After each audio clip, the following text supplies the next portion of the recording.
Namaste, everybody. Namaste, sir. My name is Arunima Singh, and I would like to wholeheartedly welcome you all to today's session. And before starting any lecture, it is our tradition to seek Ma Saraswati's blessings. Hence, I would like to call upon Shali ji for reciting the Saraswati Vandana. या कुन्देन्दु तुषारहार धवला या शुभ्रवस्त्रावृता या वीणावरदण्डमण्डितकरा या श्वेतपद्मासना या ब्रह्माच्युतशङ्कर प्रभृतिभिः देवैः सदा वन्दिता सा मां पातु Saraswati Bhagwati निःशेषजाड्यापः.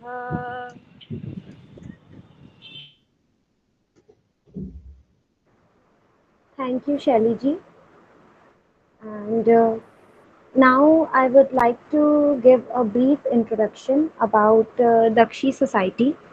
So, Dakshi stands for disclosing the ancient knowledge systems and heritage of India, that is Bharat की प्राचीनतम ज्ञान परंपरा का पुंजागरण. Dakshi is a movement that seeks to reawaken the ancient wayward knowledge system of India. Through this movement, we strive to bring ancient knowledge to the modern world. This includes the study of ancient texts and practices, engaging in discussion and debate, conducting research, hosting lectures, and participating in competition and workshops, and more. By doing so, the movement hopes to make ancient knowledge more accessible to everyone and bring it to the forefront of today's society. That's why the motto of this research-based organization is also Sanskriti Gyan Ki, which means the culture of knowledge.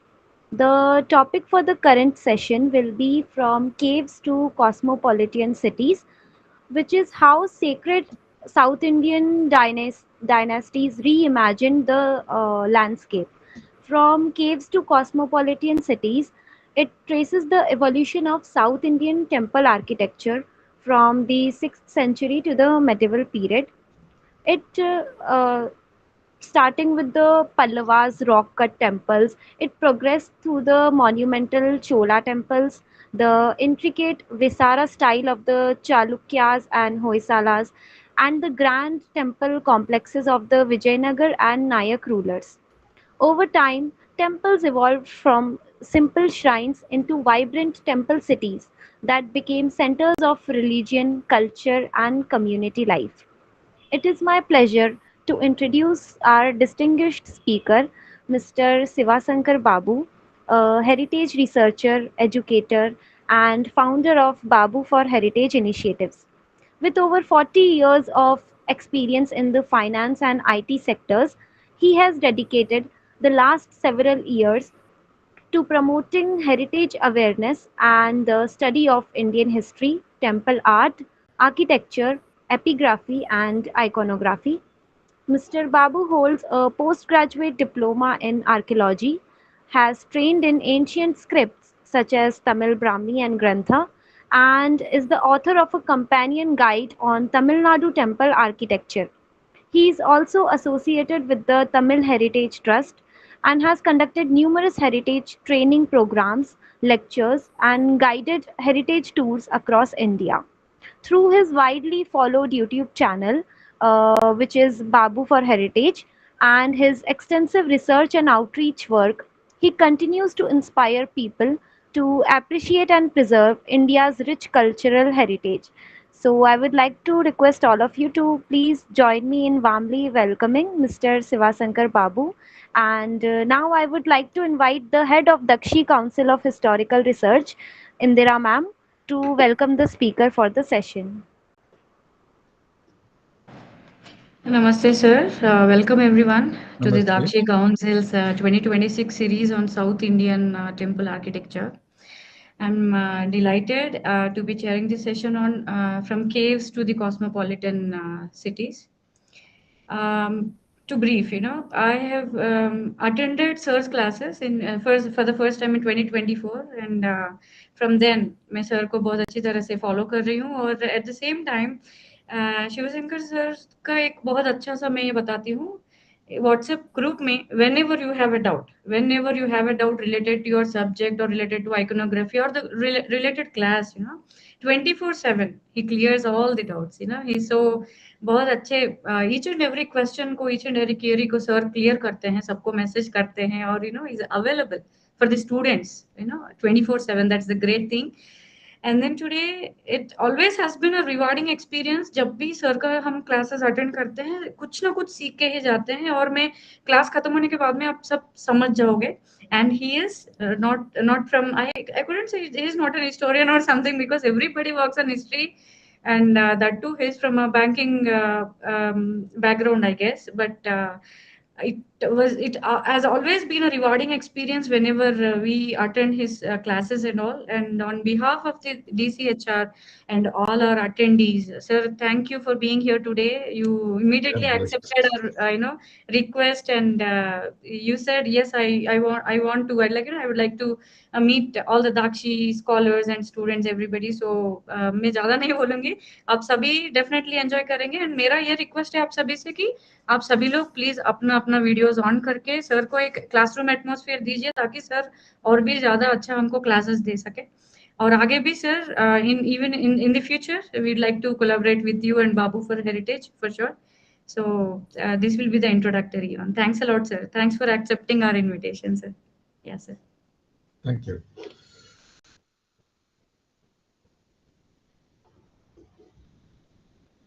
So it was a great beginning. Thanks for a wonderful introduction and a positive feedback.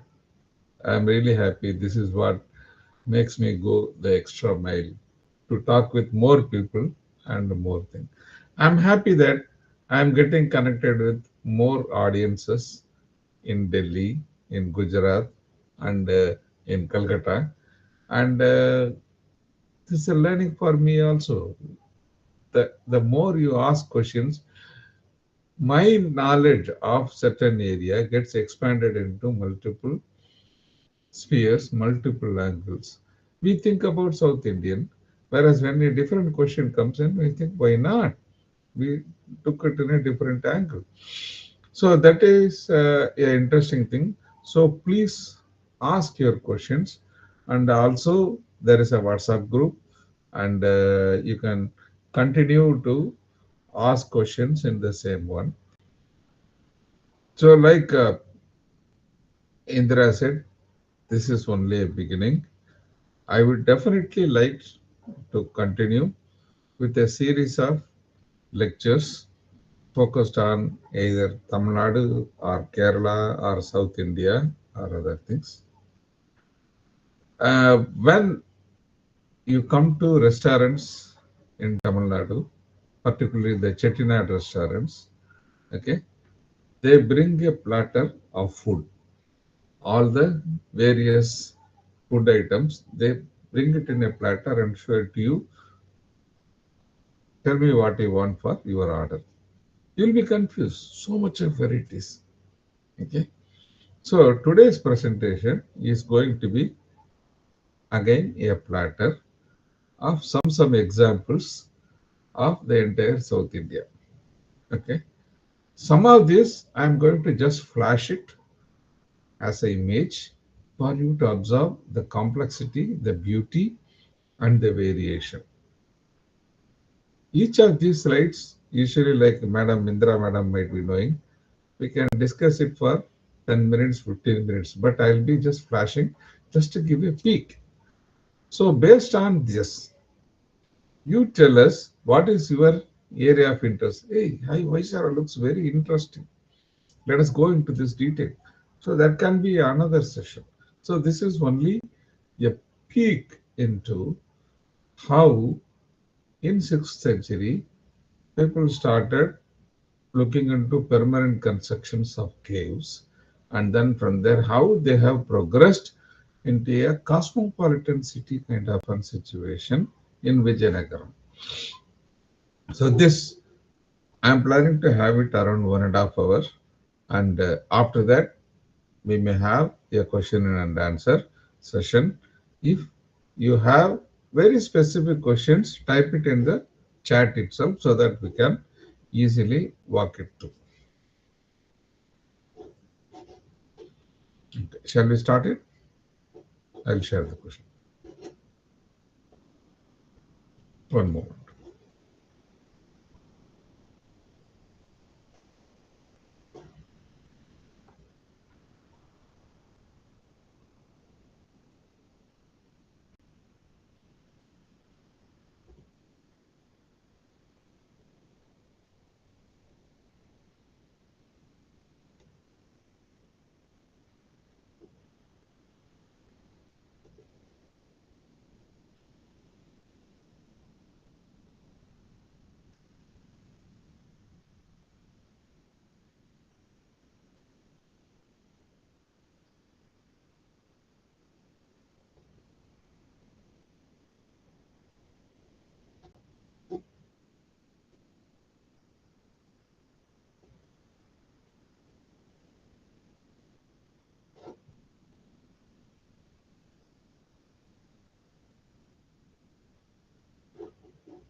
जो भी students अपना video on कर switch on turn on कर सकते हैं please कीजिएगा. Participants please, not only students. If you're in a situation where you're not able to or it's impossible to turn on the videos, that's okay, but those who can.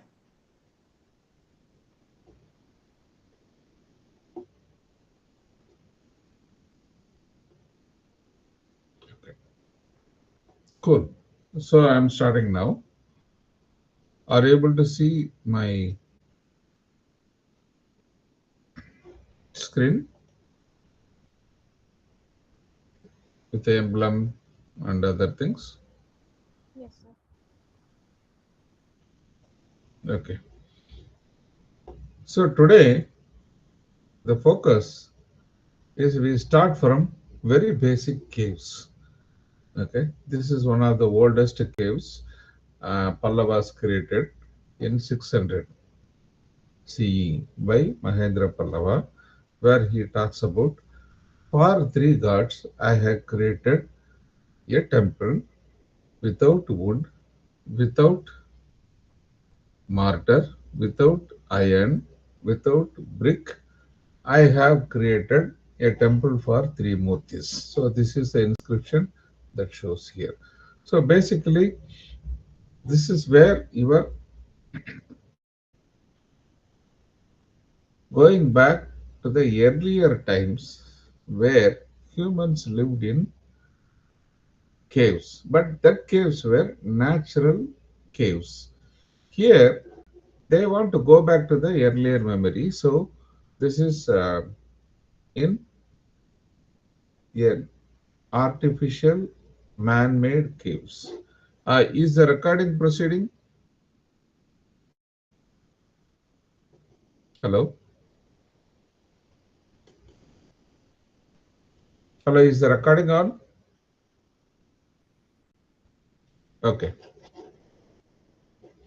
right. So starting from this, it expands to the cosmopolitan cities, and we are going to see how the South Indian dynasties or the Sthapatis reimagined the sacred landscape, and they expanded and created cities full of temples and cosmopolitan cities. Not only temples, temples tied up with commerce, tied up with local population, and tied up with customs, festivals, and entertainment.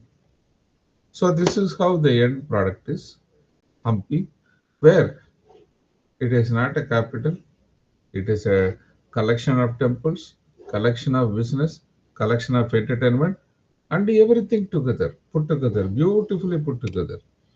And it was the richest place in India at the time.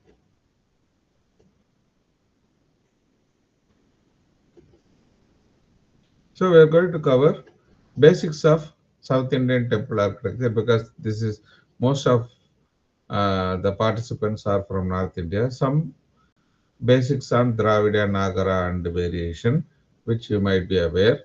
And then concept of temple malls.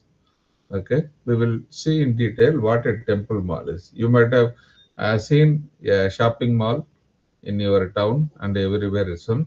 I'm talking about the earlier time temple malls. And temple as fort, and the largest one we have in Hindu temple in the world. And we are going to talk about the temple and the cosmopolitan city, the Vijayanagara capital. So this is the plan for next 1.5 hours. So lot of pictures, just visual. So many of them from the top shot photographers like Arvind Venkatraman, Kevin Standage, and others we have done. And there are some relevant um, photos taken from websites. And these are the basic books which I have gone through and attended a lot of lectures in THT and other trainings. And this helped me to write a book also on Tamil Nadu temple architecture. So some of the content is also from the book.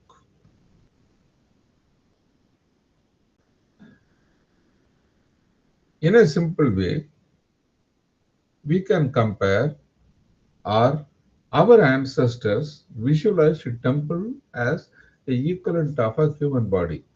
When you design something, you design not out of the world. You design based on something you already know. So when our ancestors designed a temple, what they think they already knew? Their human body.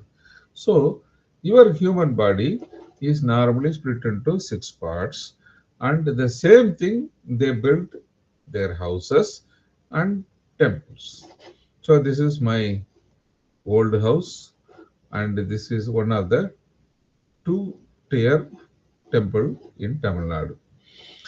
Like how we have your leg, the temple or the house also has legs called Adhisthana. This is the base, and then you have the body. This body part is this body part or this wall here. The third one is the shoulder, which is the prastara or the roof, sunshade roof for the house. And after that, we have the neck part. This neck part is available here, and this is the neck part here. Okay. After this, you have the head, which is called the shikara, and this is the balcony is the shikara here. Now, the topmost part is the hairstyle or crown, and this is the called as tupi, number 6. So here in a house, where is the stupi? This is the one. This is your TV antenna can be termed as a stupi. So comparingly, we can equalize our house and our temple to a human body, and it is easy to remember as these 6 parts. So this is the fundamental concept with which we will explain to later. Now let us see quickly how the temples evolved from. So in any place, your temple or place of worship will be the best location among the people living. So because this is the sanctum or this is a sacred place. So earlier people worshipped nature, sun, moon and others, and there were no physical place because sun as it goes you worship, moon, ocean, you go to the river and worship it. From there, when somebody tied a stone to a stick, he created the weapon and all the troubles for the world started. So they started fighting, and it continues till Trump of today. So this weapon is cause of all the troubles. In addition to using it for hunting, they started using it to oppress people also. So whoever is having the weapon is the king, and the weapon is worshipped. From there, having in weapon, they were keeping it in natural caves in the deepmost part. So this is how they worshipped it. When they come to the plains, usually this kind of an idols were kept under the tree or with a rudimentary roof. This is how the wood and mortar, brick and other constructions started. And from there, the people still had the memory of their old great time in the very stable caves when they were living there. So once their technology of iron, chisel, and other things is perfected, they started identifying comfortable location and started creating cut-in caves for their sanctum or as sacred enclosures. So this is one. And from there, they went into the next step of monoliths. What is a monolith? Monolith is one single boulder which is completely carved into a full and full standalone temple. If I say in simple terms, remove whatever is not looking like a temple and then create a temple. So it is not something as a small part of a mountain. The entire setup is cleaned up and created a single solid temple. Okay. Tired of going in hunting for places where rock or mountains are available, like the earlier days, they started cutting stone into cubes and squares and then perfected the technology of stacking the stones and building structural temples, like how they were building in mortar and brick earlier. So all these stone structures are now standing, and this is what we see after 1500 years. Now, in modern technology, we have concrete RCC constructions where we can do all the curves, load bearing, and other things very fast and beautifully done. So, this is how, from a wood based structure, we have come up to the concrete level. So, are we seeing any of these wood and mortar structures? No, because they become brittle after 200 years and then they either get crumbled or replaced by the stone construction. One of the oldest temples we see in Mahabalipuram is around 3rd century BCE, where the foundation is from the 3rd century BCE. The upper construction is from 5th century CE. From this has moved over to the Grand Temple, where the entire building is in concrete and it has got lifts also. So this is how the evolution of temples. Temples, the very basic forms, earlier forms, were primarily based on their memory of the earlier living in hut form, this form, and circular form, and with this four square form and a triangle form. This is how they done it. So if you see most of the South Indian temples, it will have this kind of a base and it kind of a top. So your base and top, these are the variations. You have square base and Amalaka kind of a top. You have square base and hut type of a top, and you have apsidal base and apsidal kind of a thing. This is like a rectangle plus half circle. So you have wagon roof kind of a thing where this shikara resembles the wagon roof. So again, the typical Dravida thing, square base and polygon style top. So you come to South India and you look at any of the Vimanas, the where the sanctum is there, this will again be restricted to these six styles. When people move from a single one, when I want to build it as a bigger one, if you do it in the same scale, it becomes difficult. So what they do is in Dravida, what they do is like the central shaft, they add more and more small vimanas around it, one layer, one layer. This is what 1, 2, 3, 4, 5, 6, 7, 8, 9, 10, 11, 12, like that. On four sides, they keep on stacking vimanas of reducing height. So this is how the vimana gets a pyramidal shape and it is wider and broader. The same thing in Nagara style, what they do is, this is your Nagara style, like a con, it is there, like vertical alignment. This is horizontal alignment. So what they do is, to a central con, they add four half shringas and then again quarter shringas, uru shringas like that. They keep on adding, reducing size, half vimanas. Okay, so this is how the aggregation happens in Nagara. In Vesara, they take the mix of this as well as this, and there are some variation in star base and other things.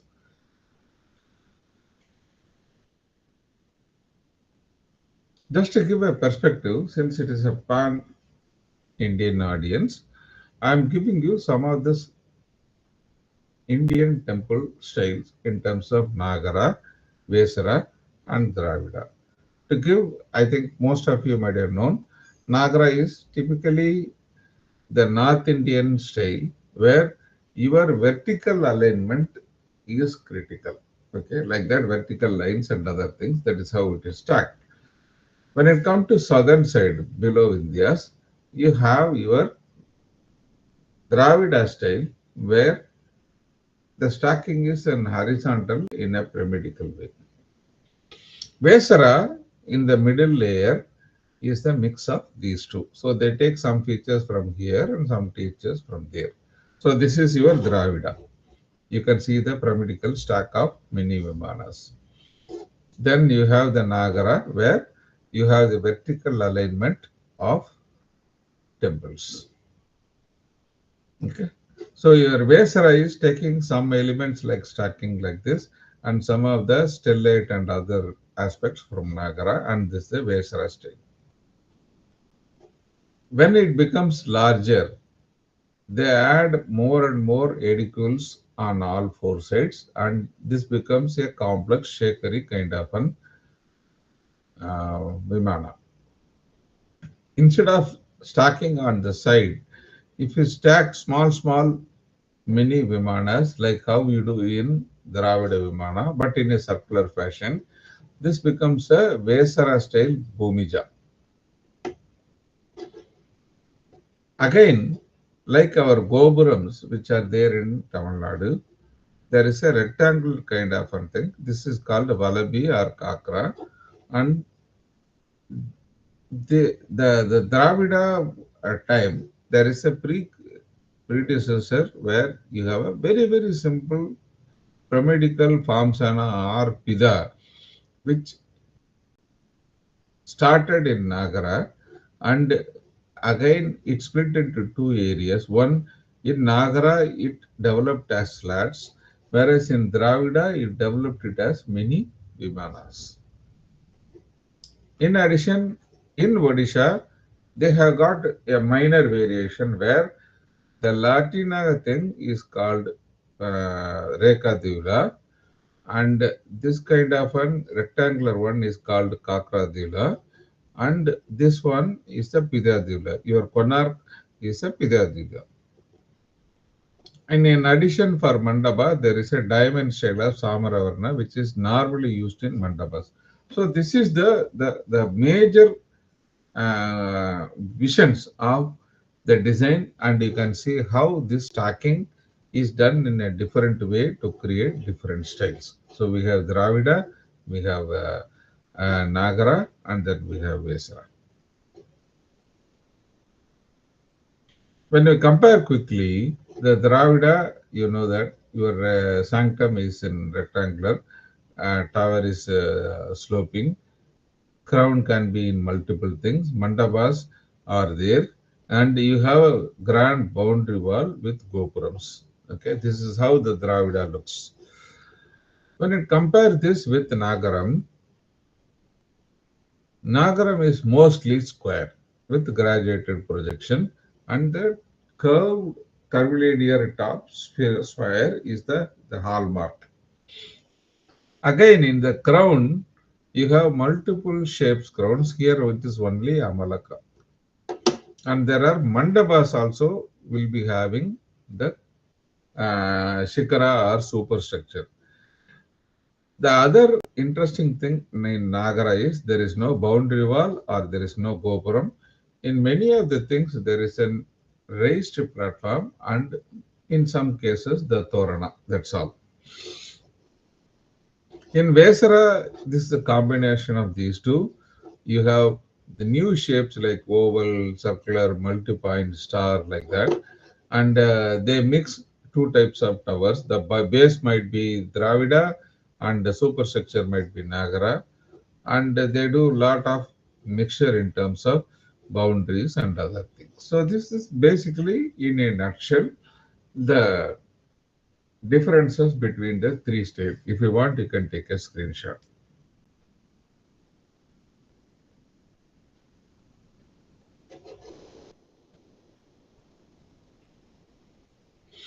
Okay.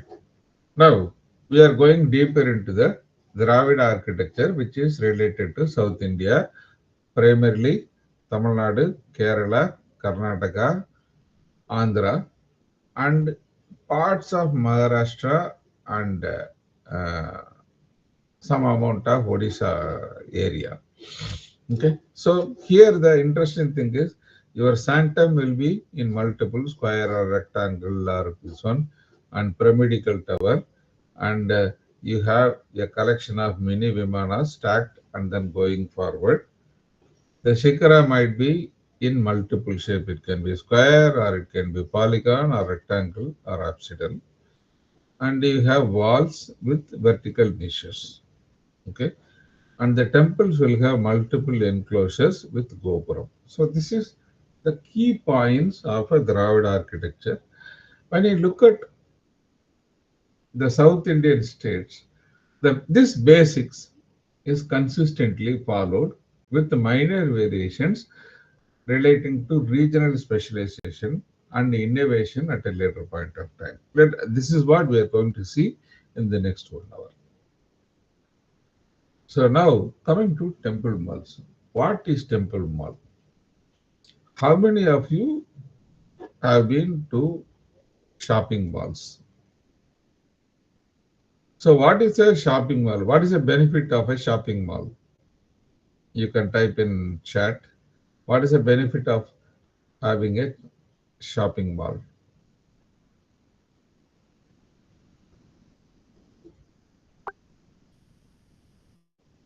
Many stores in one place. Okay, you go there, you see many things.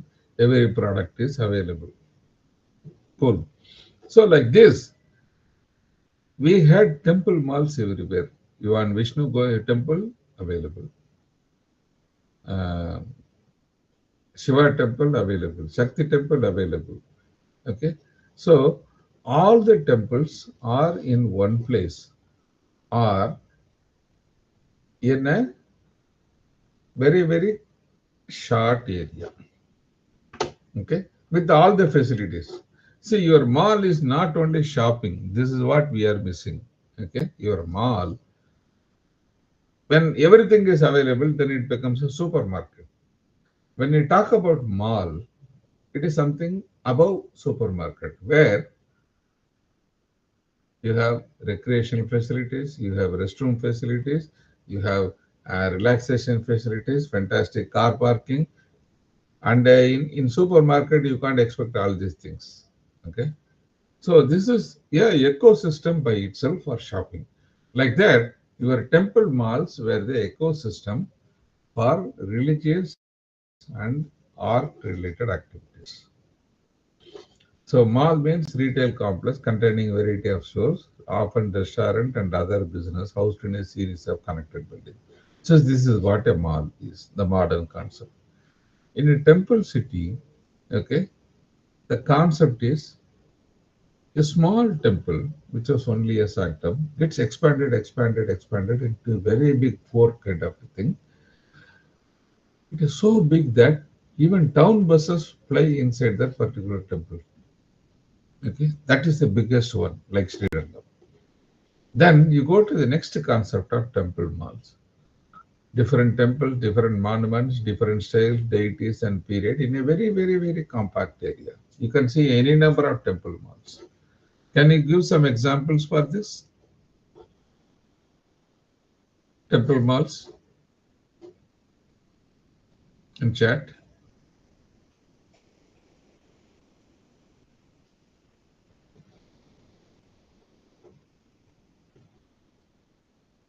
Hampi. Good. Next. Somnath temple. Is there only one temple or multiple temples? Somnath. Right. Anything else? Good. No. Bhagadisra is a single temple. Only one temple. One temple complex. Now, as you go into the examples, we'll see. Okay. Now you got the hang, right? Tirupati Balaji, again, it is a single temple. Okay. I will explain, then you will see the differences. See, when you have a temple, inside the temple, there are a lot of Parivara Devatas or secondary subsidiary temples for the secondary gods. Okay, this is not a temple city or a temple mall. This is the temple as a whole. There is a presiding deity and all the family, everybody. When Shiva temple is there, there will be definitely be Muruga sanctum, Vinayagar sanctum, Sakti sanctum, and all these things. Here it is slightly different. Okay, many temples concentrated in a single site with a small area, with the historical site of continuous temple development.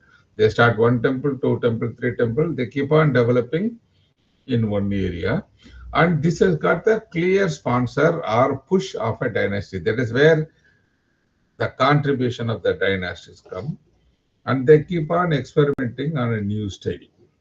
Okay, and everybody is there because the stapati is material. So when we are doing a rock cut, why Mahabalipuram in Chennai is popular? Because we have enough rock available, enough landscape available, and you had a huge village of tapatis sitting next to it. And normally this will be very near to the capital, maybe the capital or very near to the capital where the sponsors frequently track it. So this is the characteristics of a temple mall. So now we know that why Tirupati Balaji or Bhagavatiswara temple and other things are not temple malls. Okay, they are single temples. Some of the examples are Pallava experimented in Mahabalipuram, and Cholas did experimentation in Tanjavur. There was some experimentation in Nagara in Alappur. Okay, Vesara experimentation in Hoysala. Kalinga did some experimentation. Vijayanagara built cities full of temples. And this is, and the remaining ones which I am not covering, I am also showing you a wish list of such temples. Okay, so this is the concept where how a simple place of worship starts expanding into a very large ecosystem, and it becomes a city by itself or a mall by itself. So we'll start from the early period, Pallavas. Pallavas had their capital in Kanchipuram and their port and main art city in Mahabalipuram. So this Mahabalipuram is a rocky place where lot of boulders and other things are there. It led to fantastic experimentation uh, in varieties of aspects. So, in a short period of 100 years in Mahabalipuram, they did lot of interesting things. Prior to that, they had only brick and mortar temples of Pallavas. When it was 400, 500 BCE, they are still available. Only 2, 3 are available now. The rest has been damaged or reconstructed. These are all very rare full brick and mortar temples of Tamil Nadu. So this is the old one. From there, the next level, they go into cut-in caves. So this is the first cave I saw during Mahendra period 600. He creates lot of small caves in and around this area in Chennai to Trichy. Then the next experimentation, his son Narasimha creates experimentation in monolithic rock. What is interesting here is in all over India, this was the first experimentation in monolithic experimentation, which was followed later period by Rashtrakutas in the Grand Ellora temple, and few more similar temples are there in um, Madhya Pradesh and Uttar Pradesh, which are more of volcanic rock, which is easier to cut. Here, this is granite, one of the hardest materials. So they have created beautiful standalone temples. This entire thing was a boulder. Out of that, they have created separate temples.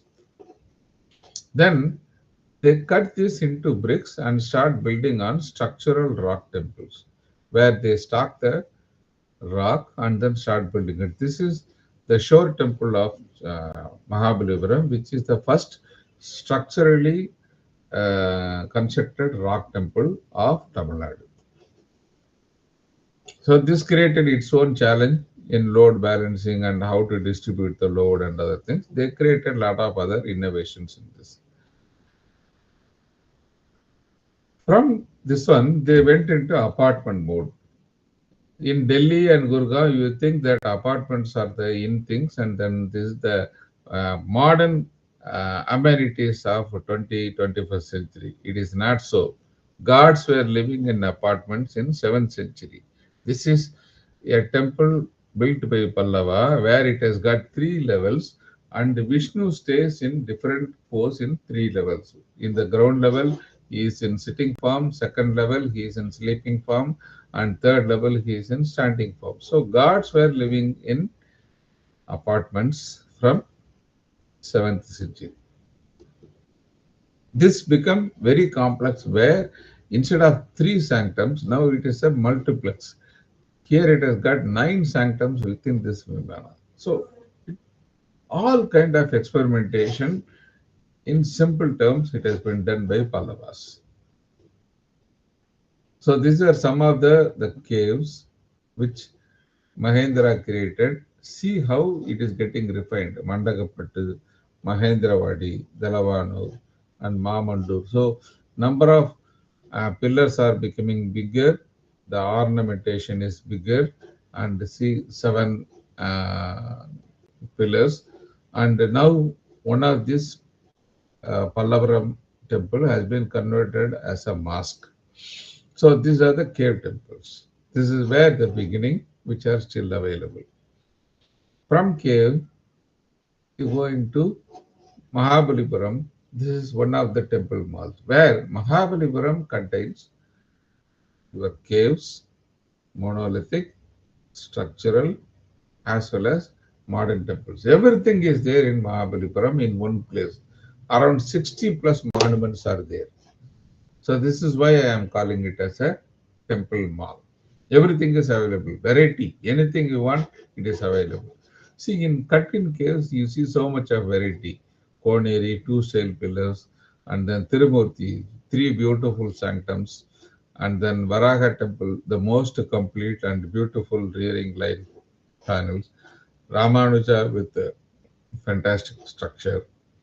Mahishasuramartini cave with the fantastic panels, and Adivaraha cave where the original cave has been covered by two mandavas of later period.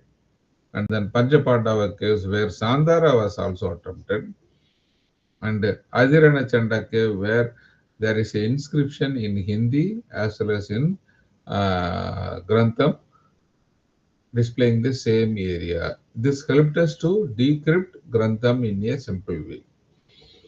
Similarly, Tiger Caves. This is the ultimate creation of Pallava where you know what it is. It can be a stadium, it can be a festival thing, or it can be anything. So this is creativity of Pallavas. Similarly, monolith also they had varieties.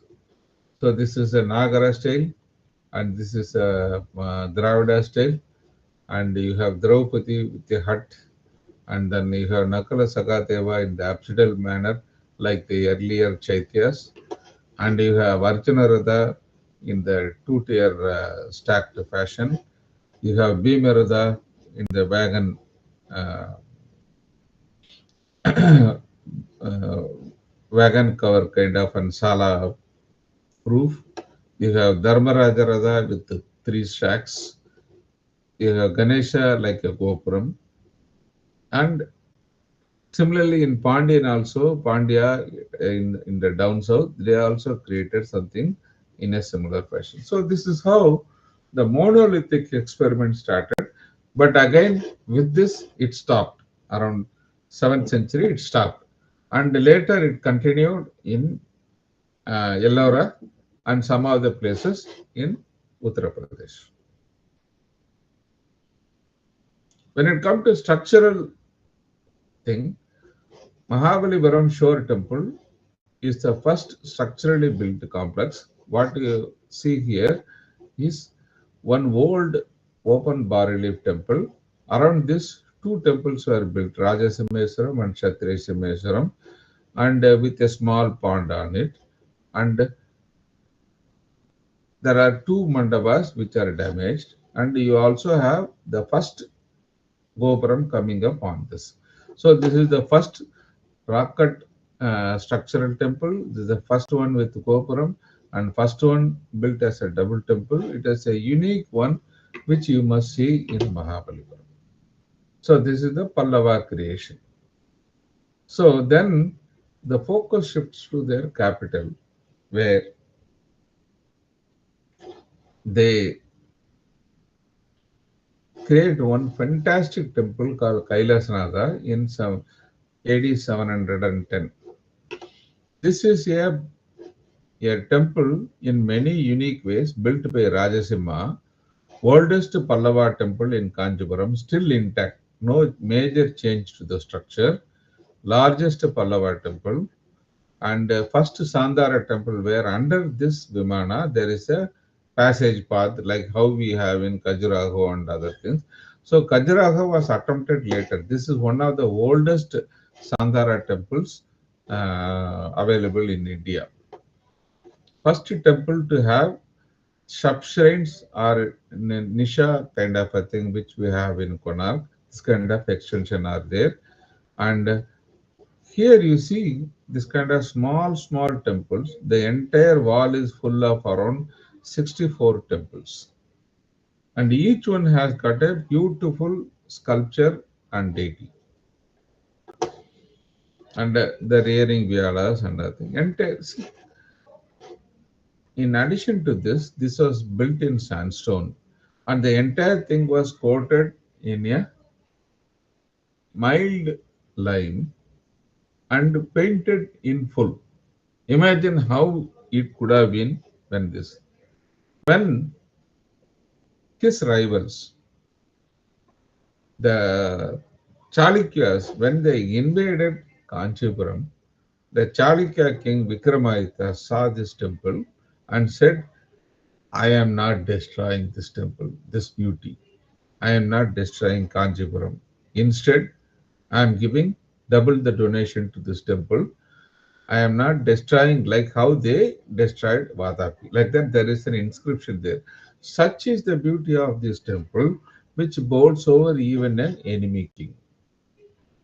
This is a visualization in AI how it could have looked during earlier times with this glory and colorful and other things. No wonder Vikramaditya granted and then he became mellow after seeing this.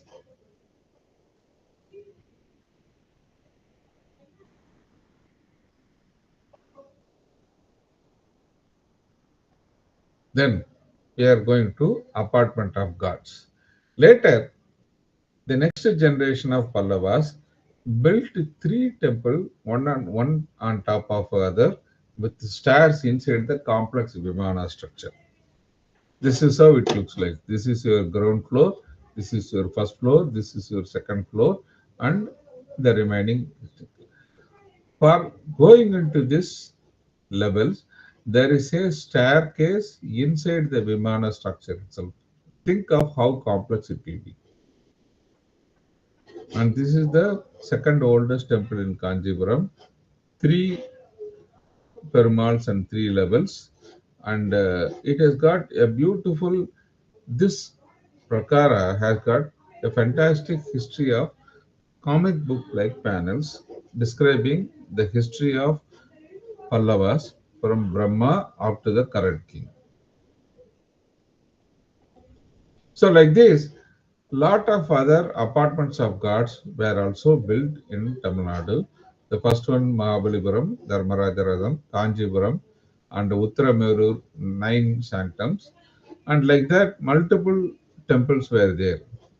This is called Ashtanga Vimana, Tirukostur in this is in these two are in Madurai, Karaikudi, and these three are in Tirunelveli district, Mannarkoil and other things, deep south. In Chennai also, in modern times, we have in Besan Nagar, there is a Ashalakshmi temple which is modeled on this. So, if you see Pallavas, they have experimented all from cave temples to monolith to structured temples and then apartments and everything. They did the experimentation. So, around this period, how is it going very fast or comfortable? Is my pace correct? Quick feedback. Yes, sir. Okay, cool. So now we are moving over to somewhere in between Alampur near Kurnool. This is a confluence of two cities where two rivers join together, and we have a series of Navabrahma, 9 temples in one series. You can see these temples here: 1, 2, 3, 4, 5, 6, 7, 8, 9. 9 temples. Okay.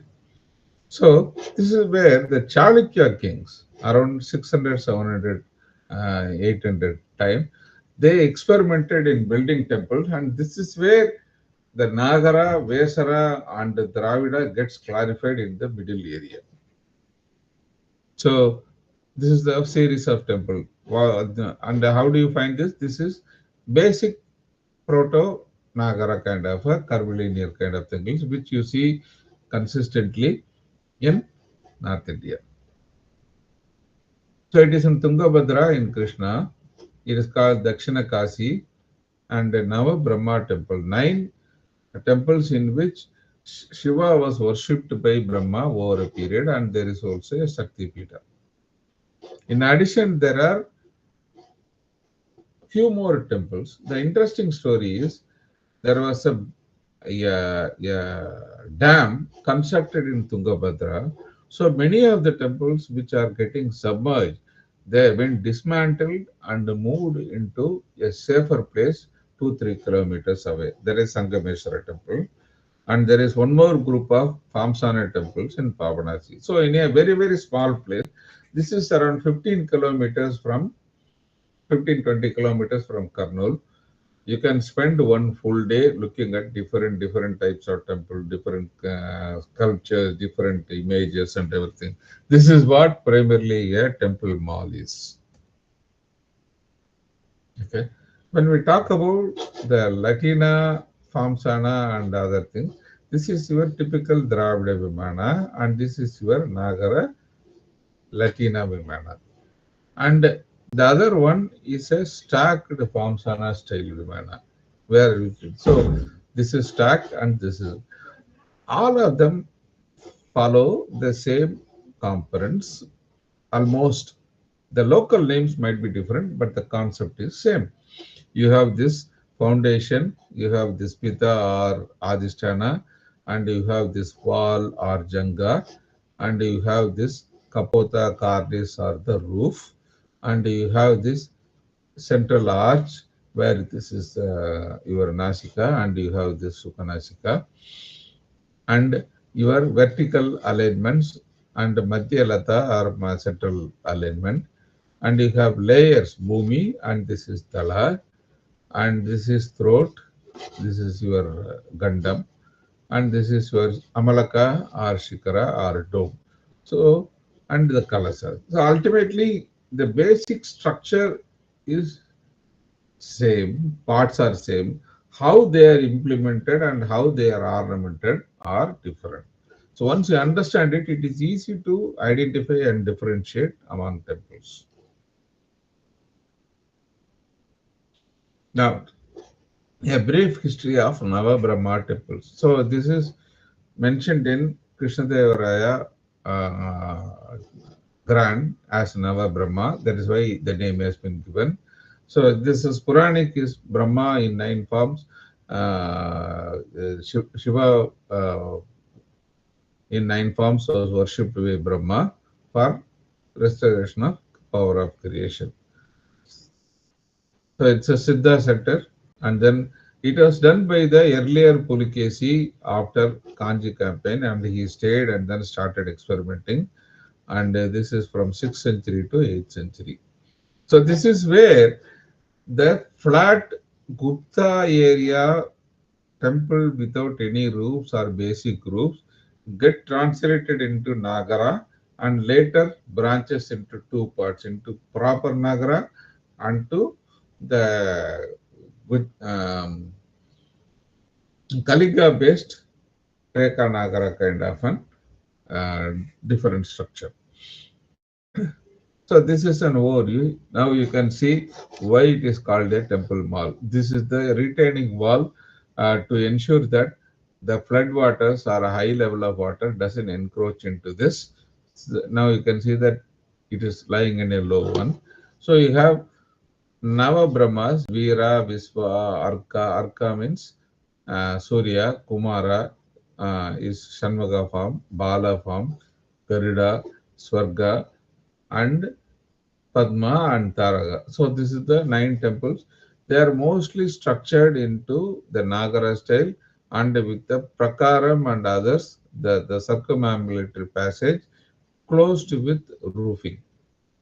Okay. In addition, like your marketing 9 plus 1, the 10 is also a Shakti Pida, Jogulamba, which is a very famous temple for religious one. So this is how you can see different structures, different shikras, and different ornamentation.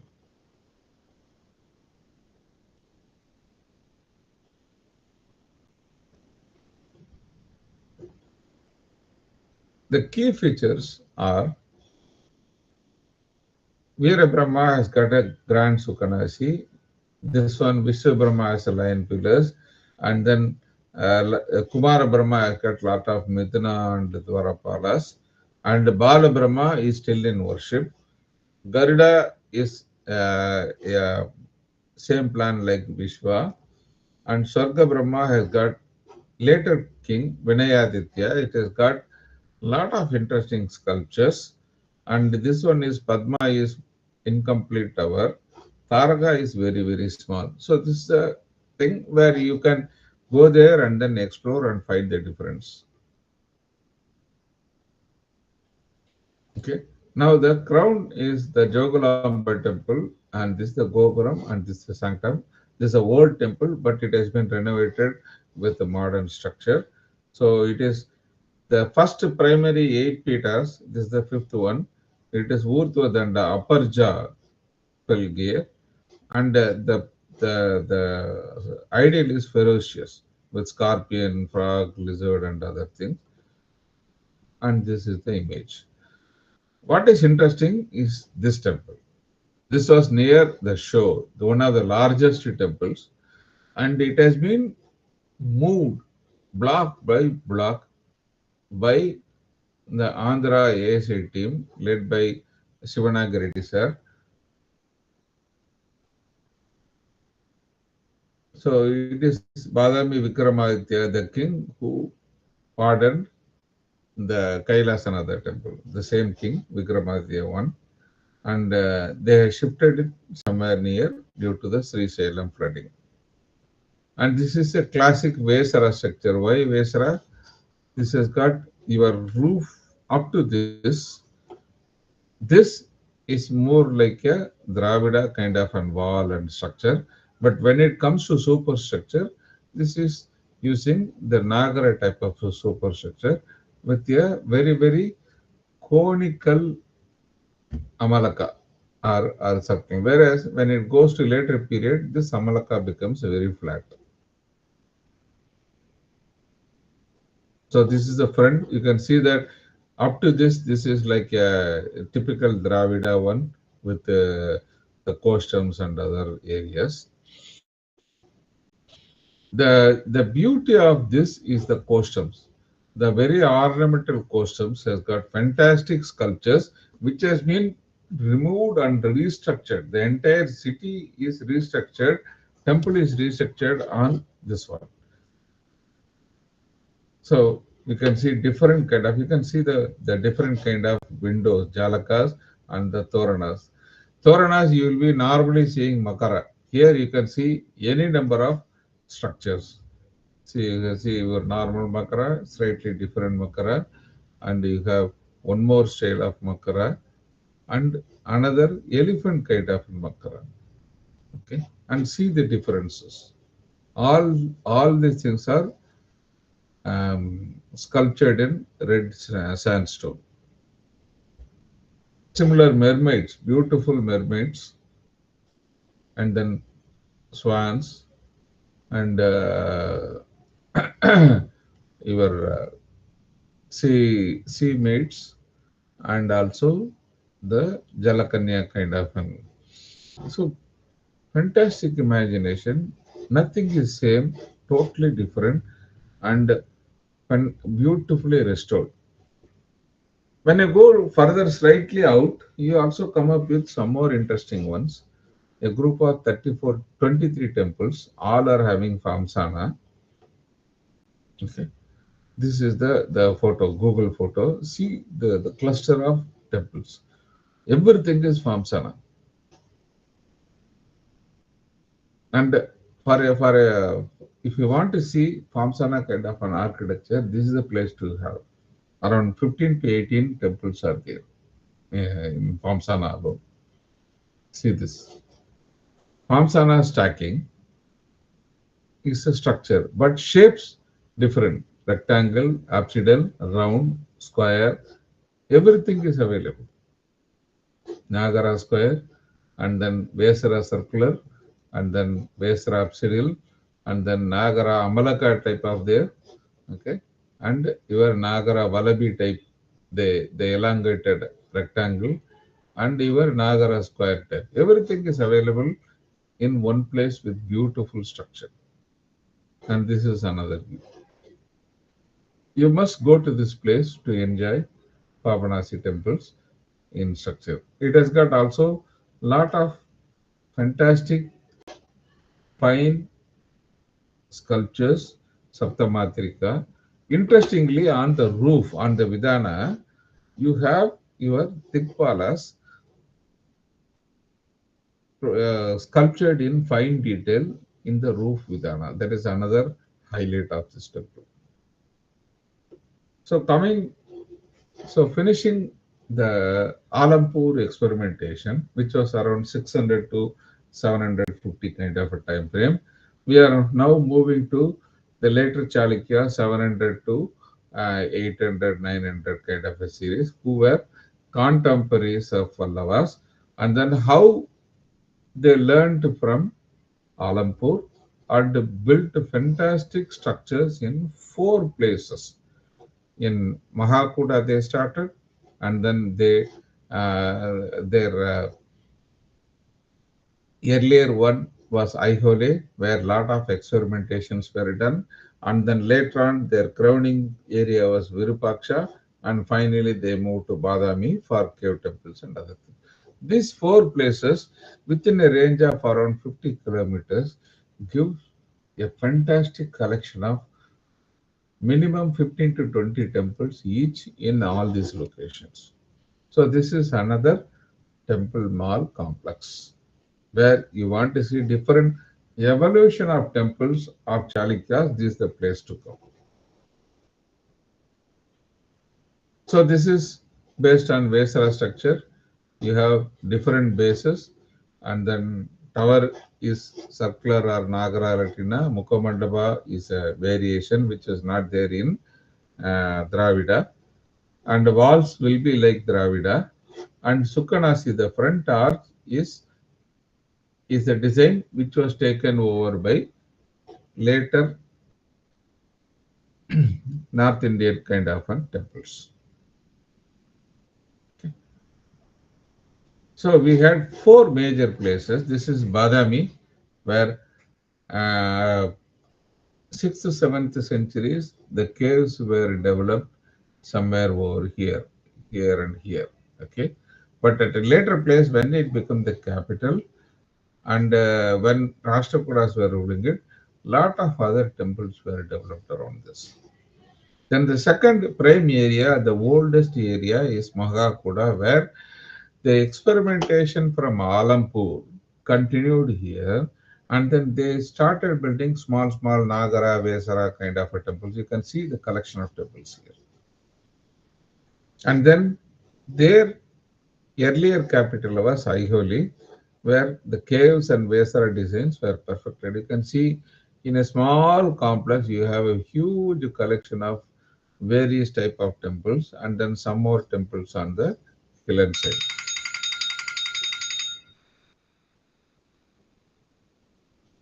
Okay, the final one, it is their crowning place. It is Pattadakal, where a compact area is full of the ultimate artwork of Pattadakal.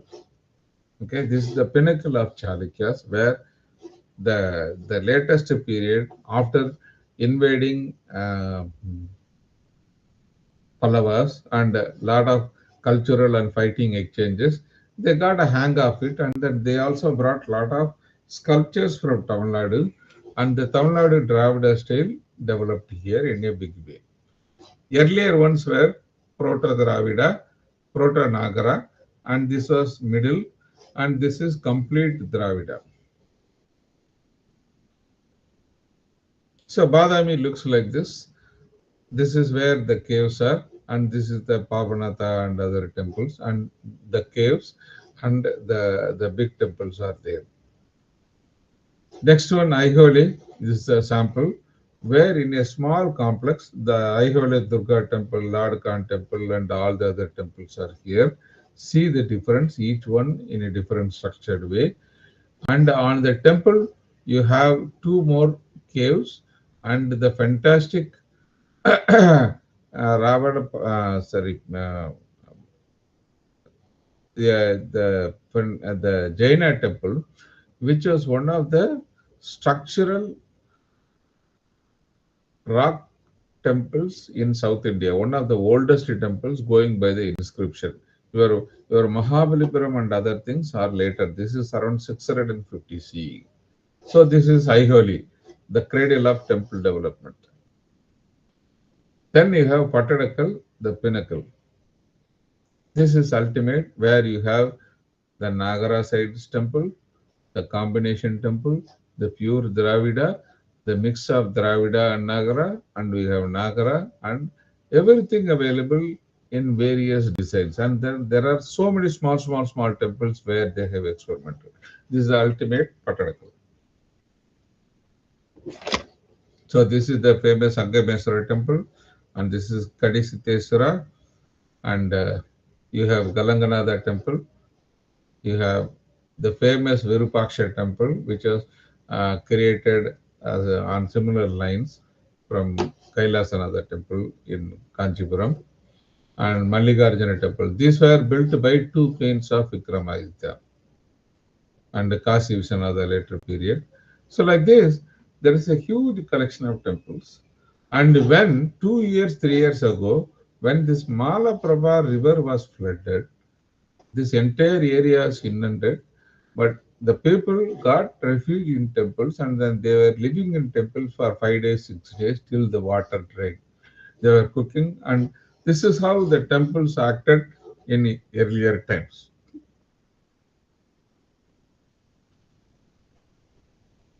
Finally, the beautiful temples of Aihole, the Durga temple,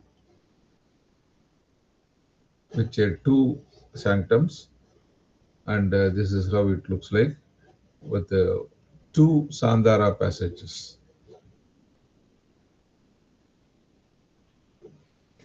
From this, we are coming to the next area around 11, 9th, 10th centuries. In Hoysala, they create the aggregation in a different way. Okay, they create the concept of Kuta Vimana, like how we have 1 BHK, 2 BHK, 3 BHK. They have one sanctum plus one hall plus the entrance, double, triple, like that. So the idea is we have multiple sanctums for different gods, but instead of having separate large buildings, what they do is they have a common mandapa which is connected to all the temples. So it can be Twikuda, so it can be two temples in Koravangala, Trikuda, three sanctums connected to a common Rangamandapa, 4, 5, 7, 9, all these are available, experimented. This is how they expanded temples. So in a way, it is a contraction. Instead of having the 9 temples separately, they connect everything and have one big complex of a temple. So this is another method of temple mall.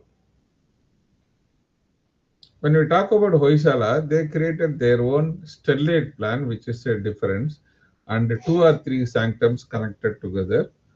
And you have beautiful raised platform where lot of Ratnapatika up to animal friezes are there.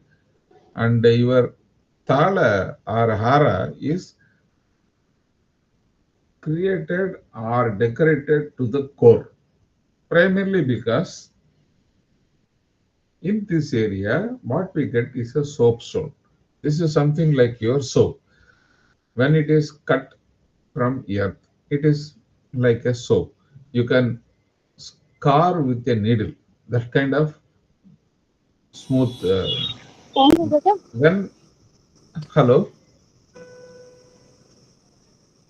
yes, when Yes, you are exposing it to the sun, it gets harder. So you can create very fine level of ornamentation in the stone. But the bottom line is negative side is it can't take much load, it will crumble. So that's why the Hoysala temples have only 3 to 4 talas maximum.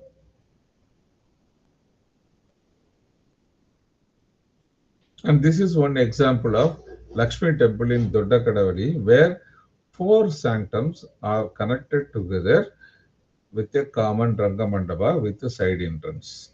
Okay. In addition, they have 4 smaller temples in the corner. The entire complex is connected by a front Mukhamandapa. This is how it looks like. So these 4 kutas are connected by a common mandapa, and this is outer. These are the 4 kutas. So this is another way of consolidation which was used in Karnataka. Now, when it comes to Kerala, due to the rain and other things, they had very sprawling complexes, but what they have is only the central prakara. They have 5 major prakaras.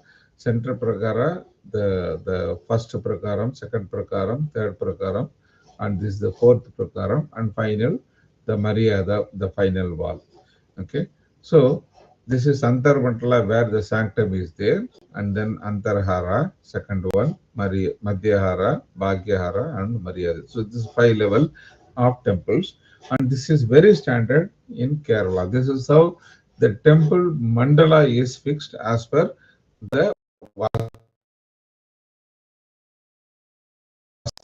So, unlike the other areas where we keep on increasing in a wild way, in Kerala, the structure is same. The design is same. The design might be big, but the design is same. So, this is how Kerala temples are unique in the standard structure. Everything is in the same place in all the temples. And this is how it looks like. See, to handle the heavy rain and other things, you always have sloped roofs. And then because of absence of rock and other things, the base is rock and the rest is either tiles or metal. This is copper. So this is the main sanctum. You can see 2 levels of this one. And then this is the place where Namaskar Mandapam, where people will be standing and doing darshan. And this is a temple well. And these are all symbolical uh, food offering related stones. Okay. So now we have seen on the surroundings. We started with Pallava. We started seeing on the interior Karnataka how the Hoysalas and the Chalukyas experimented and created variations in this. And also we visited Kerala, where how temples were variated with the same structure but with a different roof, different plan to handle the rain and abundance of forest and wood. Now we are coming back to Cholas in the core Kaveri Delta in Tanjavur, Kumbakonam area. Okay, so we are coming back in timeline to 11th century, 10th century, where great kings like Rajaraja, Rajendra, Kulotunga were reigning. So here, in a small area of around 40 kilometers range, we have 4 major temples. One, Bragadiswara temple. This is Ganga Konda Cholapuram. And this is Airavateswara temple. And this is Kampareswara in Tirubunam. So these are the 4 largest temples of Tamil Nadu, which was built in a period between 1000 to 1250. There is a range. Let us see how these two. So out of these 4, 3 are having UNESCO rating as a great living Chola temples. This is Rajarajeshwaram Tanjavur, which is most popular and everybody might have seen. Some of them you might have seen this also. This is Ganga Chonda Cholapuram, 40 kilometers, which is built by his son. This is 230 feet. This is 180. This is around 120. Third one by his grandson Rajaraja II in Taraswaram in Kumbakonam. And fourth one Tirubhuvanam by Kulothanga Chola III. So these 4 temples are the pinnacles of Dravida architecture in Tamil Nadu. And then they are almost similar in structure and style and with minor variations. So these are common features. They have been from building, it has been continuous worship. They got very high base and then they got grand arches, grand steps to the enter, and a lot of two-tier mandabas are there and with the grand gopurams. And they also have gopurams built by Cholas as part of the original thing. If you see many of the later period, many of the temples, the Vimana or core area would have been built by Cholas or Pallavas, but the Vimanas would have been built by later Vijayanagara kings. Whereas here, this is with original Chola built gopurams. Some interesting statistics, which if you want, you can take screenshot. But the highlight is between 1010 and 1210, hardly 200 years, they have built these four big ones. Okay, and both are having different things. This is huge with 14 talas. This is 9 talas, 5 talas, and 7 talas. And it has got a internal Sandara passage to reduce load. That is a unique thing. And here the gopurams are bigger, and the sculptures are beautiful. So they are similar or with slight differences.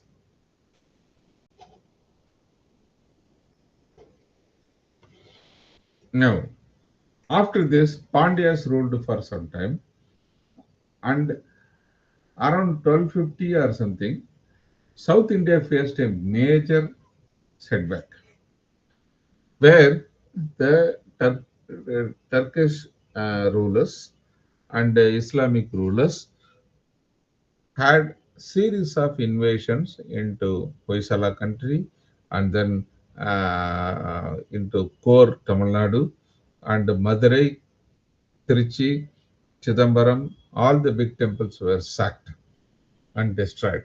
So later Vijayanagara came up, and their first job was to restore it and then start these temples and then start worship and do it.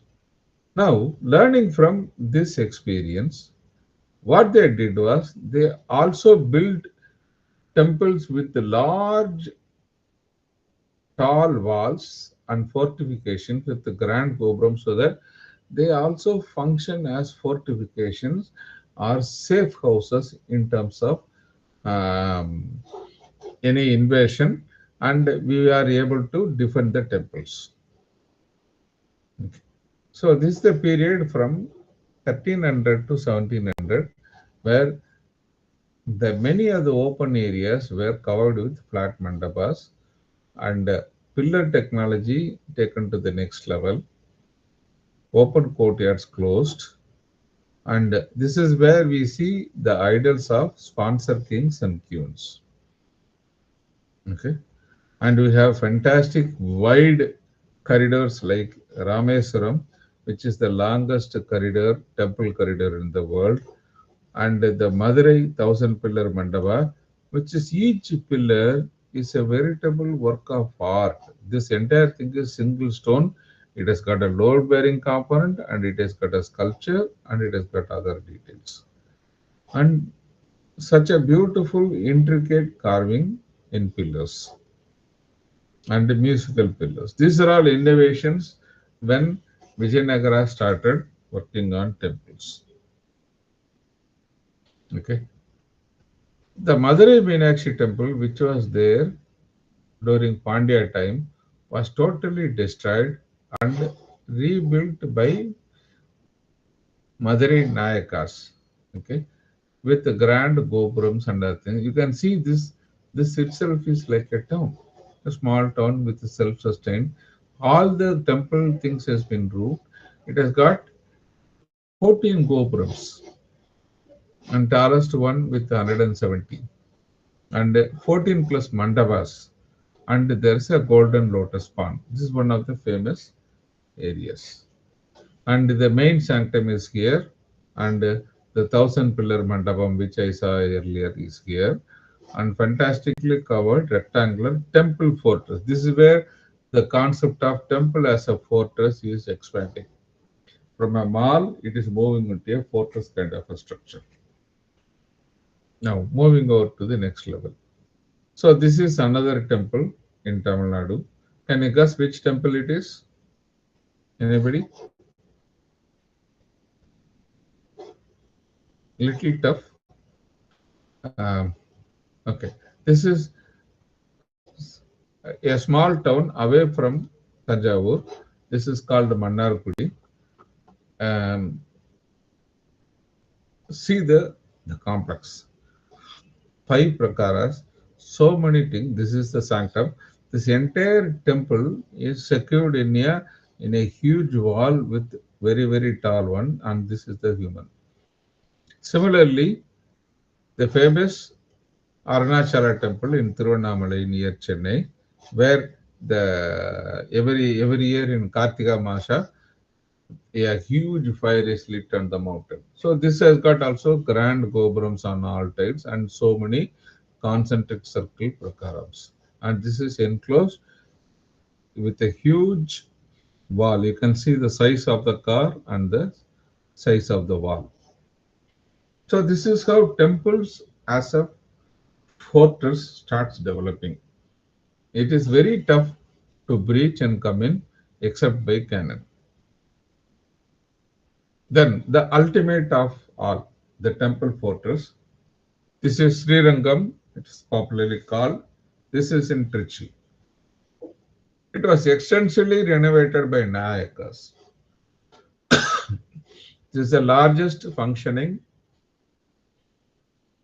Hindu temple. Angkor Wat is bigger, but it is not under active worship. The recent years there is one more temple, but again this is under modern temple, not under old temples.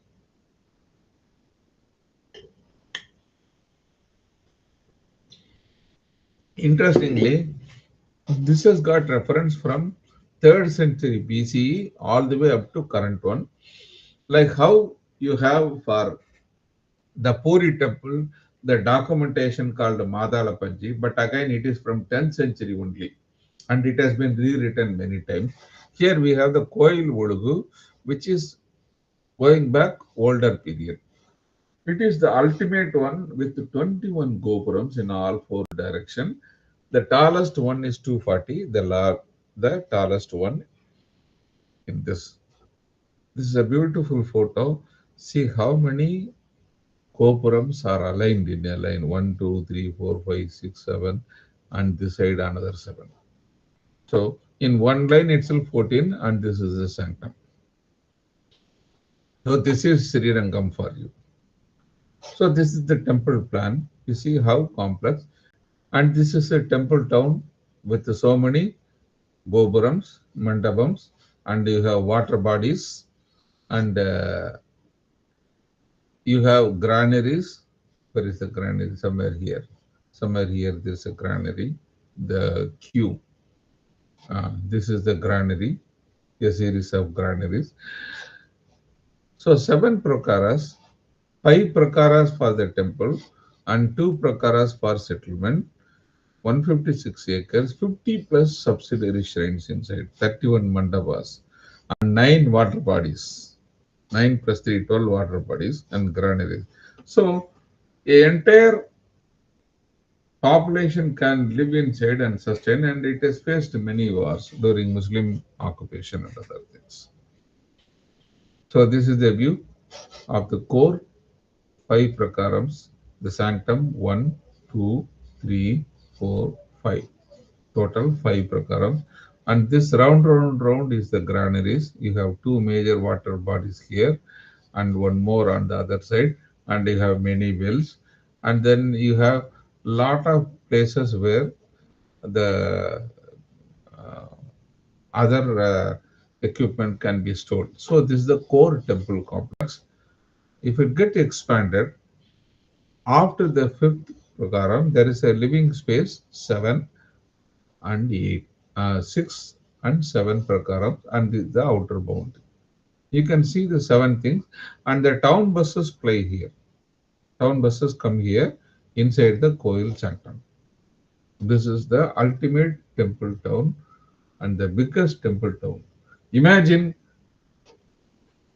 the original temple was a small thing like this, and how it has expanded into a cosmopolitan and a military fort. Vijayanagara contributed this in Tamil Nadu. If they can contribute this much in Tamil Nadu, what they can contribute in their capital, Hampi. That is the most cosmopolitan city, the richest and most advanced city at the time in the entire India. So this is their emblem. This emblem says that, like how Varaha, as Vishnu, took the earth and protected it, this is symbols of Vishnu. In the name of Vishnu with Shankha and Chakra, we will rule. Rule means knife till Surya and Chandra are exist. So they will be ruling permanently. This is the symbol of Vijayanagara.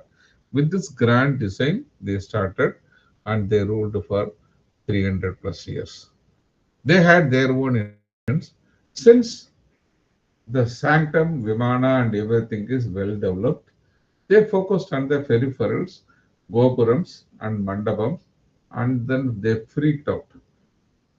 In addition to the religious architecture, they also expanded it into the commercial architecture and uh, the royal architecture and military architecture. Everything they did in a structured way. That's why I say that the temple which started developing expanded into a cosmopolitan city. So the Vijayanagara architecture has got religious architecture in terms of huge monolithic chariots, composite pillars, slender gopurams, thousand pillar mandavas, covered prakarams, and friezes in prakaram.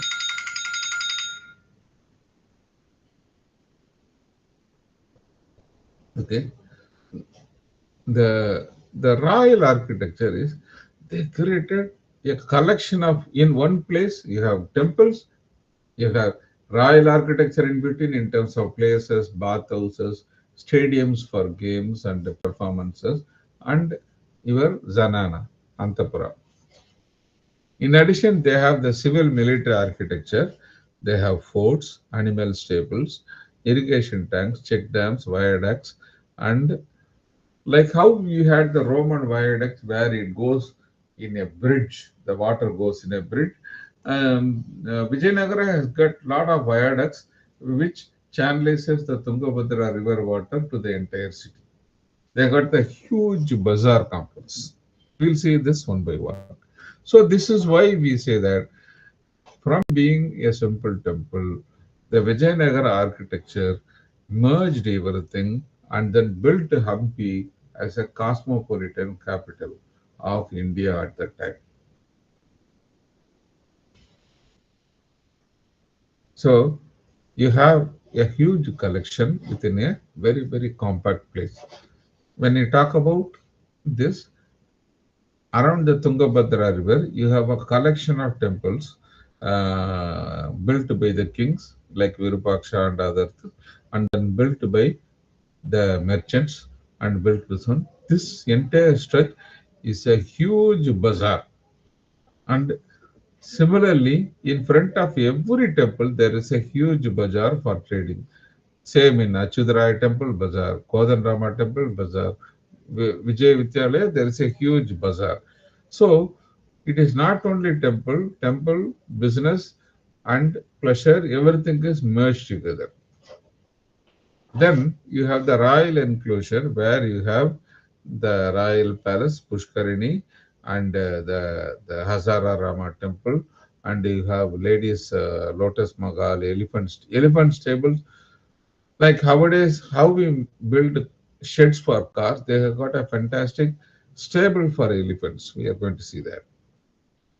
So this was the earlier ones, like how the Famsana temples we saw in Alampur.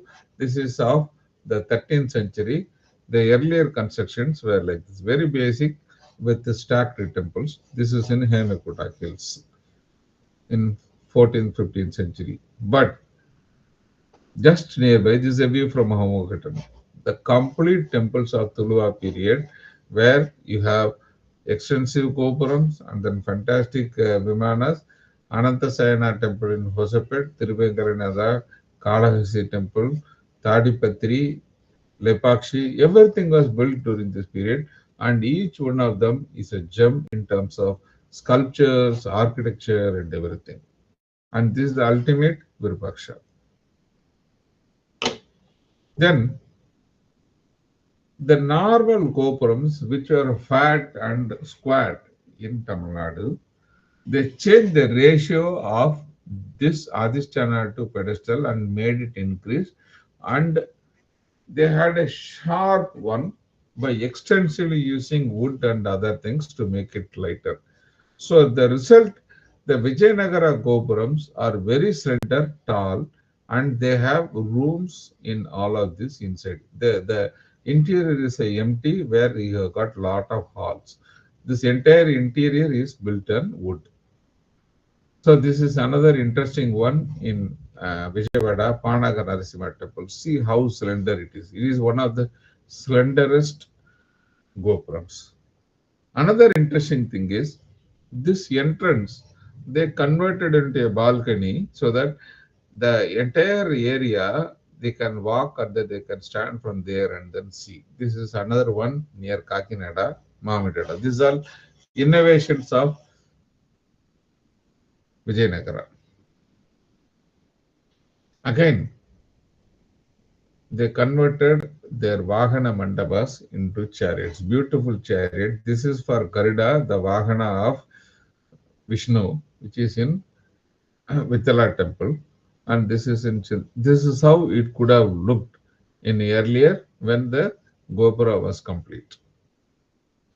And you have a similar structure in Tadipatri in the front of the temple. So this is another dimension.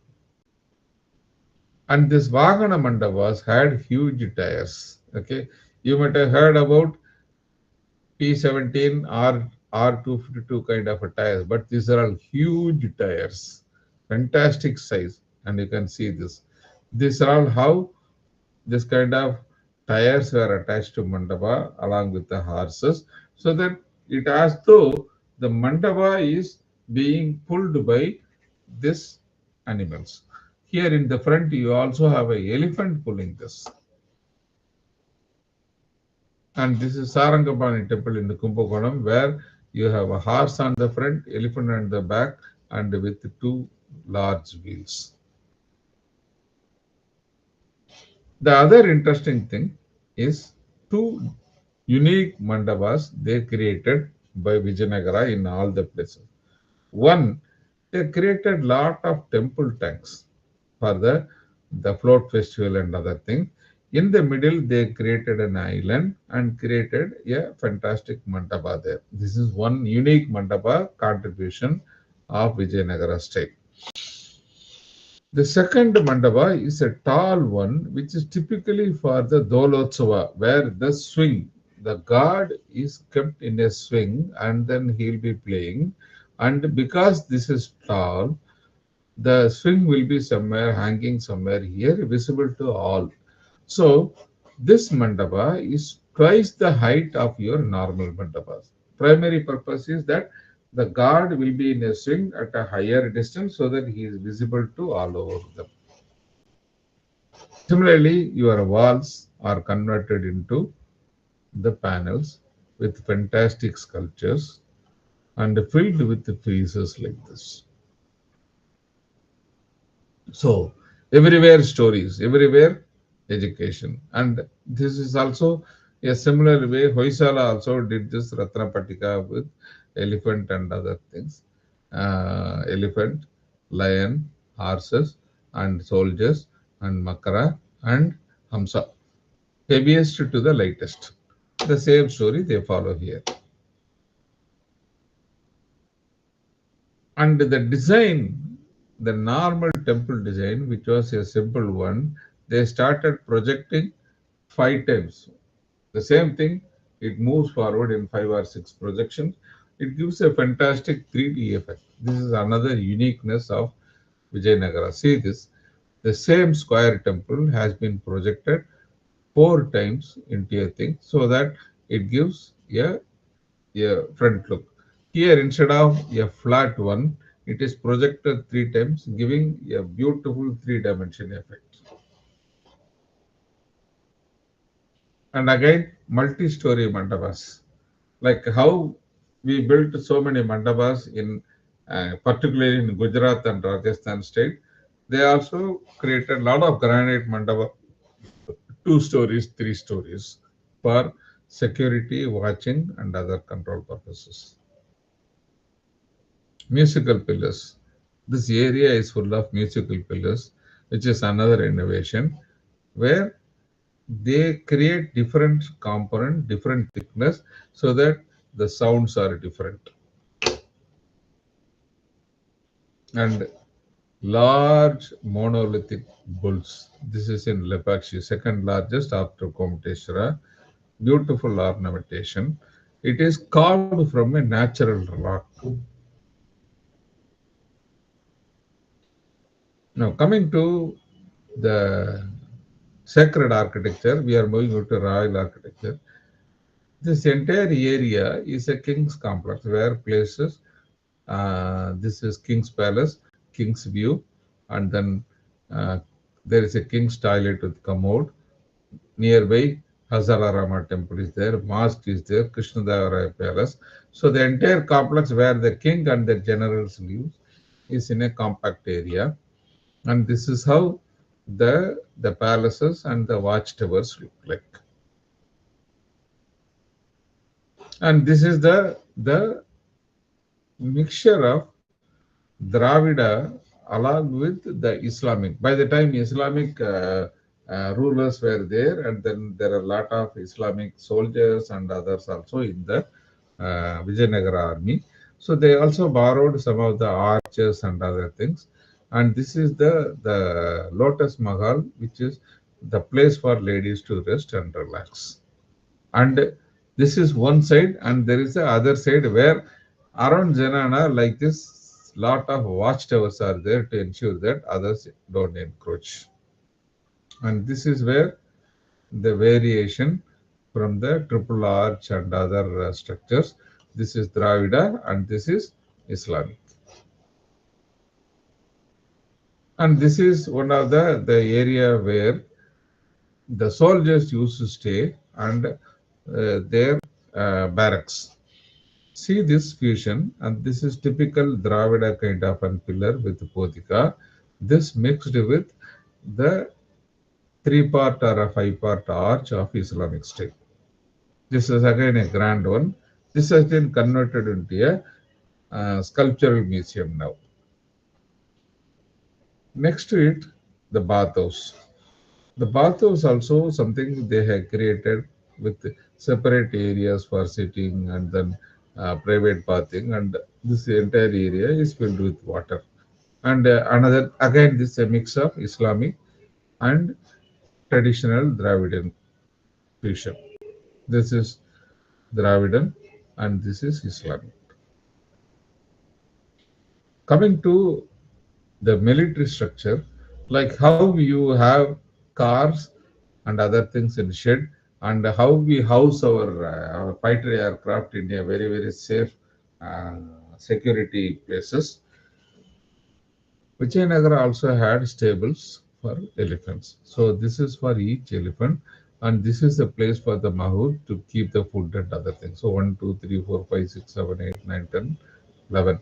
11 elephants can be housed comfortably here in even in extreme heat. But see the architecture, the domes are totally different and creates totally different styles. This is where the art comes in. Similarly, these are in Senji, these are all horse stables. Each one will house one horse. So they had a huge horse thing, and this is the horse stable. This is the area where this pond used to for elephants. Elephants will be coming in a sloped way like this, and they'll be bathed and then they'll be cleaned. This is again inside the Senji fort.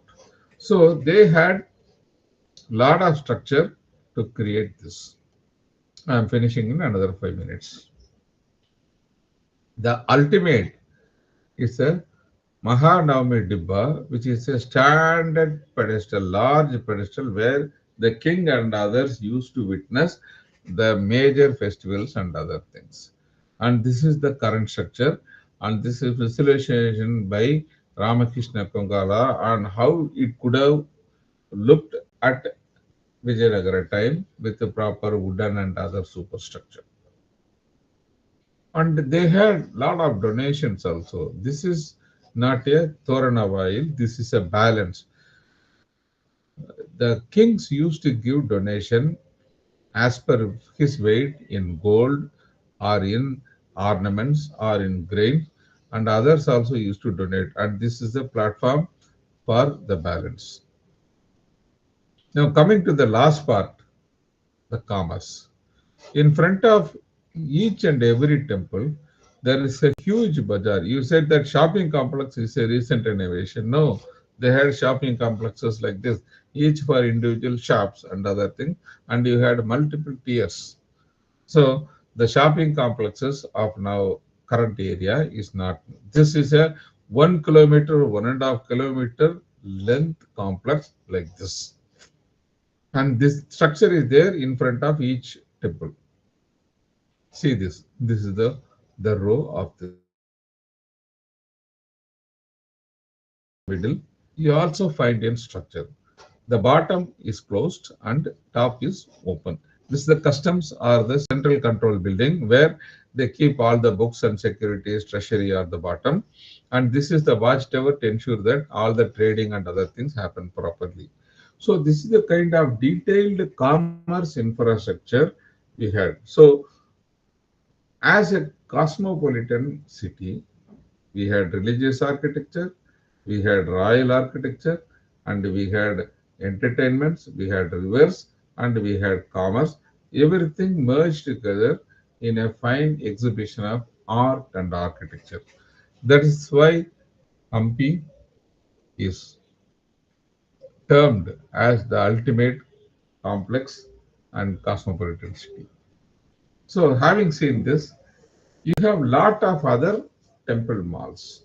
Similar collection where in a small place there is a huge collection of temples of varied design and other areas. One is Bhatteshwar where 200 plus temples were damaged by Gujaras, and the famous ASI restoration by Dr. K. Mohammed, he has restored around 80 temples out of this. It is the largest jigsaw puzzle in the world. 200 temples damaged and strewn all over the place. And they have recovered around 80. Masroor, here in Masroor, we have one of the good um, monolithic temples which has been damaged by earthquake. This is also a good place to visit. Jageshwar Dham also, we have in Uttarakhand, we have around 100 plus temples near Almora. Varanasi, I need not say. In the beautiful recovery in the last 5 years, it has been cleaned up, and many new temples, old temples have been found between the domestic structures. So this is the oldest religious site. Similarly, Mathura and Vrindavan put together, they have a huge collection of small temples. Ayodhya, the latest one with a large complex, but lot of small earlier temples are there. So this is in mm, northern area. When it comes to south, you have middle, you have Gwalior. This entire fort complex is full of temples. You can spend days. And similarly in Jhansi, you come to Jhansi and visit Orcha area, there is another area where you can extensively see the temples. Coming to Chittorgarh, Rajasthan, the Baroli series is a very good collection. And coming to the western side, you have Vishnupur and Khajuraho. Both are fantastic collection of unique temples. The ultimate is Bhubaneswar. The old city has got a huge collection of small temples, and then you will get totally confused. That much collection is there, and each one has got a fantastic history. The beauty is none of these temples have been renovated, they have been kept as it is. So, if you wanted to know how the temple was in 8th century, we have enough examples. 15th century also, we have enough examples. That is the ultimate Bhubaneswar. Belur, in the triangle, you have Belur, Halabad, and Somnathpur. the UNESCO certified temples. Coming to our local area, Kanjipuram has got around 1000 plus temples. Shaiva, Vaishnava, Jaina, Buddha, everything is there. And these temples have been there like Varanasi and others from 3rd century onwards. This is one of the oldest. When you see a little later, you come to Kumbakonam. In the city limits itself, 188 temples are there with a grand tank. So these are some of the shopping list where you will be able to visit, spend different style, different temples, and these are the temple malls for you to examine. So this is how a small single temple in a cave or something gets expanded, added more functionality, more features, more temples, more innovations, more facilities, and comes into grand forts and then expands into temple malls. So, consolidating this, I had done a book on Tamil Nadu temple architecture, which was recently published. This is available. You can ping me by TNTA direct. I can send you the embossed or signed copy, or you can buy it in any of the international books in the press or in Amazon, Flipkart, in US as well as in Britain. So I will share these links in the group so that you are also able to enjoy Tamil Nadu. Next time when you come to Tamil Nadu, you can bring this book, and this will be a very good companion to understand Tamil Nadu temple architecture. And this is the concepts are relevant to most of the South Indian temples also. So thank you very much. And like this, there are a lot of videos in my YouTube channel. You can like my video channel, Babu for Heritage. And there are a huge collection of similar videos by me and curated videos and a lot of playlists on heritage topics.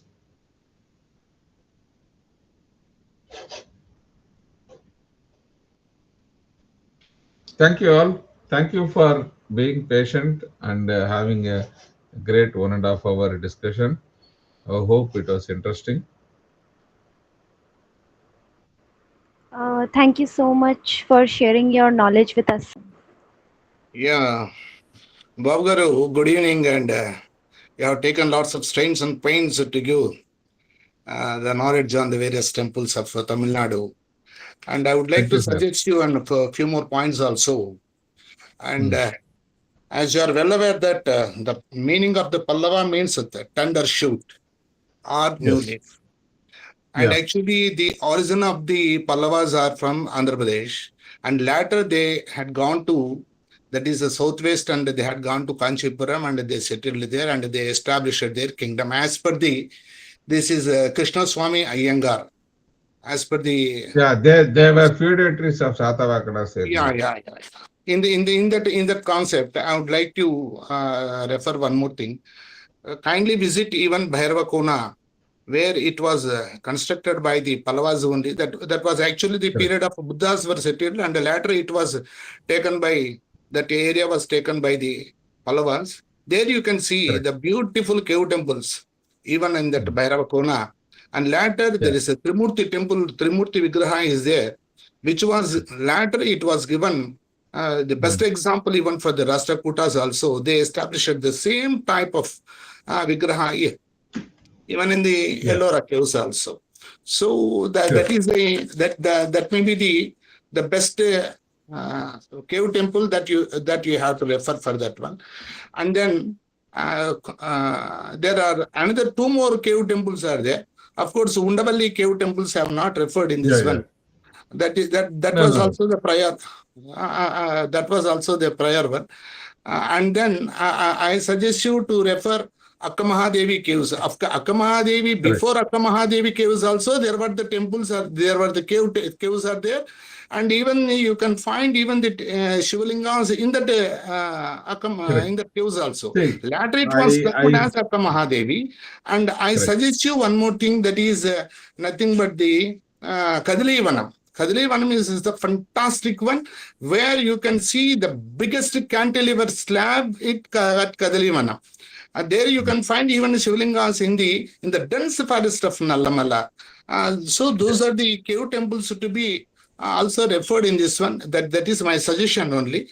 And then coming to the Alampur temple, of course, after the defeating in the Kanchipuram, the Chalukyas has constructed at Alampur because I am the native of Kurnool district. So I know pretty well about so to certain extent I can, but I cannot say that I'm the full knowledge person in that one. Of course, there you can find the Navabrahmalayam. Of course, even in the Ahobilam also Navanarasimha, and also you can see another Navananda, that is Nandikotkur, Navanandula temple, and Nandyala is also considered as a Nava Shivalaya. That means the Nava is very related to probably to the Kurnool district. So you can find even Nava is something which is popular in many things. Nava has been used in Navagraha or Navagraha, like that. Navabrahmalaya at Alampur, Nandikotkur is also on Nava. And Nandyala is also Nava. Navanarasimha is also at Ahobilam, that is also famous. It was entered into even to the. We are going into the phonetics. See, the aspect of highlighting Alampur is the collection of temples. Like more than Navabrahma, my focus is on the Sankameswara and the Patada and the Pavanasi temple, where you have a huge collection of Vamsana temples. It's true. We don't find it anywhere else. It is bigger than the collection available in Hampi, Hemakota. I admit that, my friend. And simultaneously, it is the confluence of these 7 rivers of the tributaries of Krishna. There you can find that. That is the 7 Nava. Sorry, not Nava. Sapta Nadula Sangamam. Sapta. That means 7 rivers confluence of with the Krishna. Of course, it started from the beginning, from the Krishna, and then it Narsubhavadi, Ghataprabha, Malaprabha, Tungabhadra, like that. Even Bhimarja.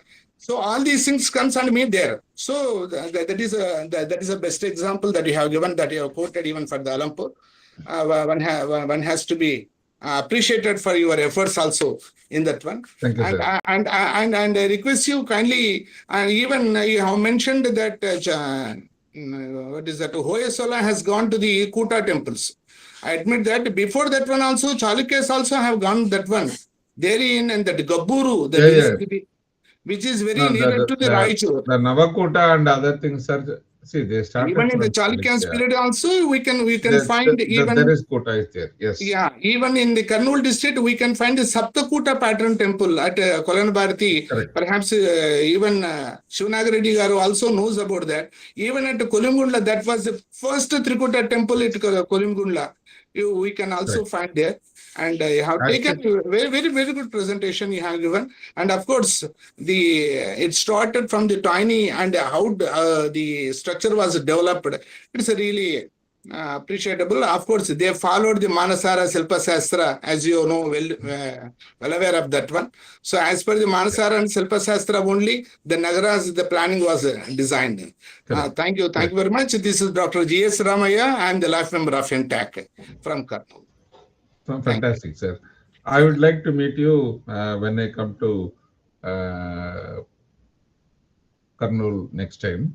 You are most welcome. Basically, see, the challenge here is when I talk about cave temples, I have done 3 separate presentations on cave temples of different zones. Similarly, Hoysala, I have 2 presentations, one on the Kuta temples of Chalukyas and the Kuta temples of our Hoysala at a later period. These are separate. Like I said in the beginning, this is a platter of example of all the samples. So this is a sample thing.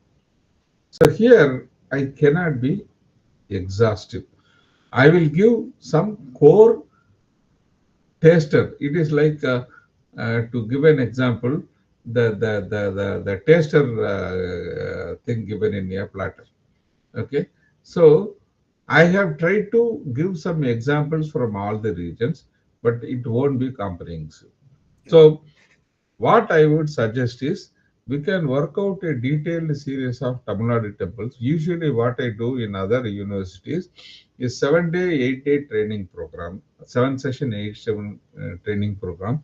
Whereas I go extensively into Tamil Nadu temple architecture, or Hoysala, or Karnataka temple architecture, or I specialize in Vijayanagara, or and I am very interested in the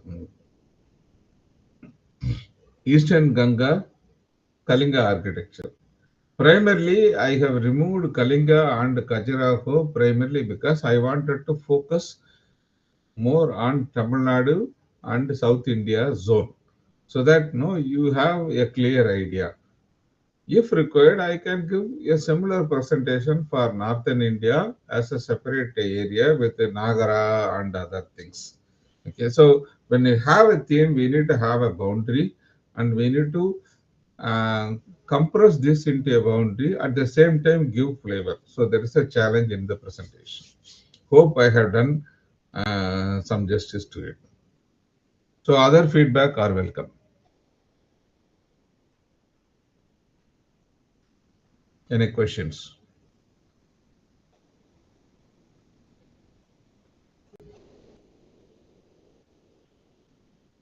Sir, JSKR sir, I will get the contact details from the group, and I will Sure, also connect with you. sure, sure. Sometimes. And I Yeah. suggest you even the biggest paint in Lepakshi is also available. That is Yeah. the biggest painting. Correct. Not one of the, that is the biggest. Please, I request you kindly refer all those things even in the Yeah, next presentation. So I, that will be no, good for I you. see. No, because you are taking lot of strains in this one. So I suggest I you have, even for yeah, flavor I have a separate presentation on painting. Vijayanagara architecture alone. I have Okay, separate presentation for Vijayanagara sculptures and paintings. okay. Okay, so all these are few slides taken from all these things to give you a flavor of what is the bigger picture. So when you go deeper, I have detailed presentation on Lepakshi, I Tadipatri, agree. and this triangle. I can understand that. And recently I found on Shivalinga that there is a Sri Chakram was there. Oh, that is interesting. That is a very rare one. Only at Anagundi, that is in the banks of Tungabhadra, I found there. And another one is at the banks of Tungabhadra at Kurnool city. That might be a later structure also. No, Vijayanagara guys that are was capable only of. Vijayanagara period only. It was a Vijayanagara period. No, even Vijayanagara, they do lot of later period work. Of course. Of course. Cool. Shivani, anything else? Thank you. Thank you, sir. Nice connecting with you.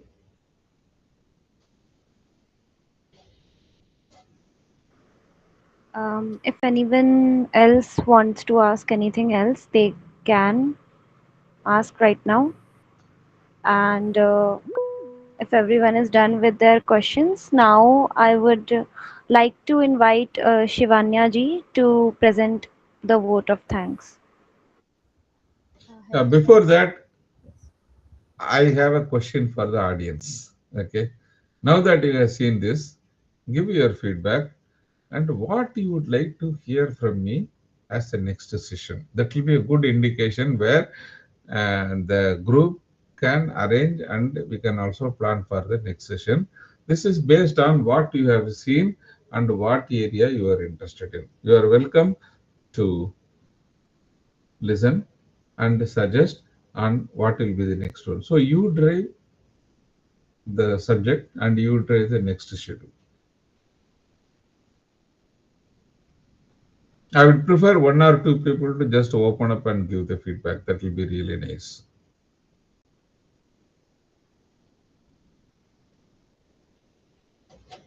Sir, I would like to give some feedback. So, first of all, it was an extremely enlightening session, and we got to learn so much in great detail.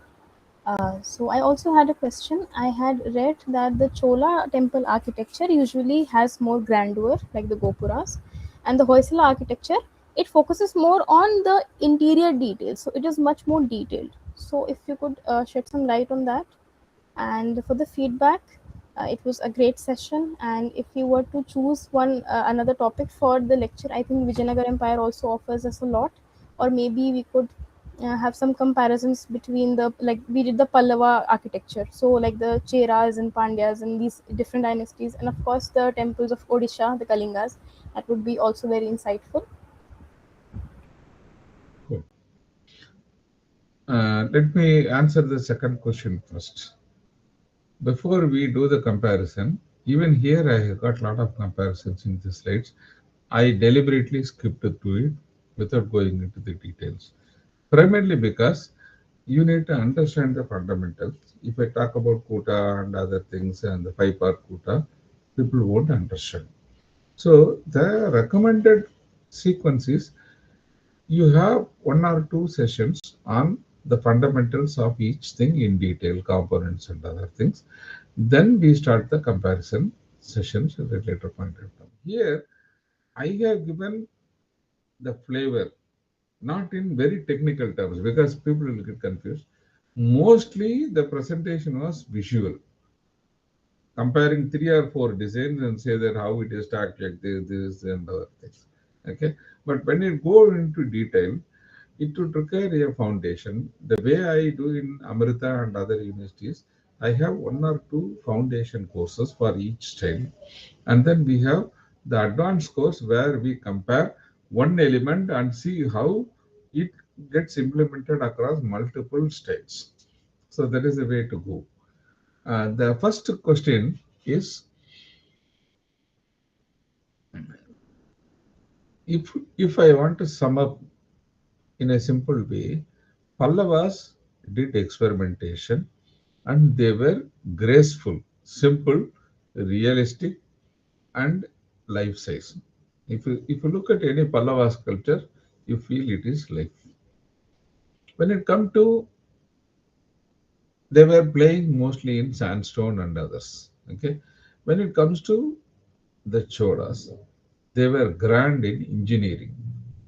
They planned things big, Sandara, and bigger ones, grand ones, and how to handle granite of large values and still bring value.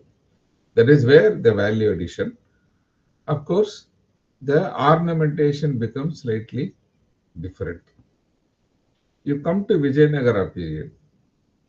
By the time, the chiseling technology has improved a lot. Okay, so the same granite, they are able to do very, very, very fine work. Now, coming to Hoysala, the story is totally different. Granite is in the hardness scale, that is called Mohs scale. It is number 9. Diamond is 10. Okay, your Hoysala soapstone is somewhere around 4. So it is easily carvable, and they do carving with small needles. So the amount of ornamentation and detail is very, very high in Hoysala. Even a single chanka or a chakra, it will have so much ornamentation, you won't easily guess that it is a chakra. Okay. At the same time, being so brittle, they can't bring grand things. You have slender pillars in Cholas, whereas you go to Hoysala, each pillar will be this much size. Okay, because again the load bearing. So that is a difference. I have done one presentation on building materials around the country. How different building materials decides the type of temples, the type of sculptures, and the type of designs that are available in a particular location like Kerala or Tamil Nadu or Andhra or something.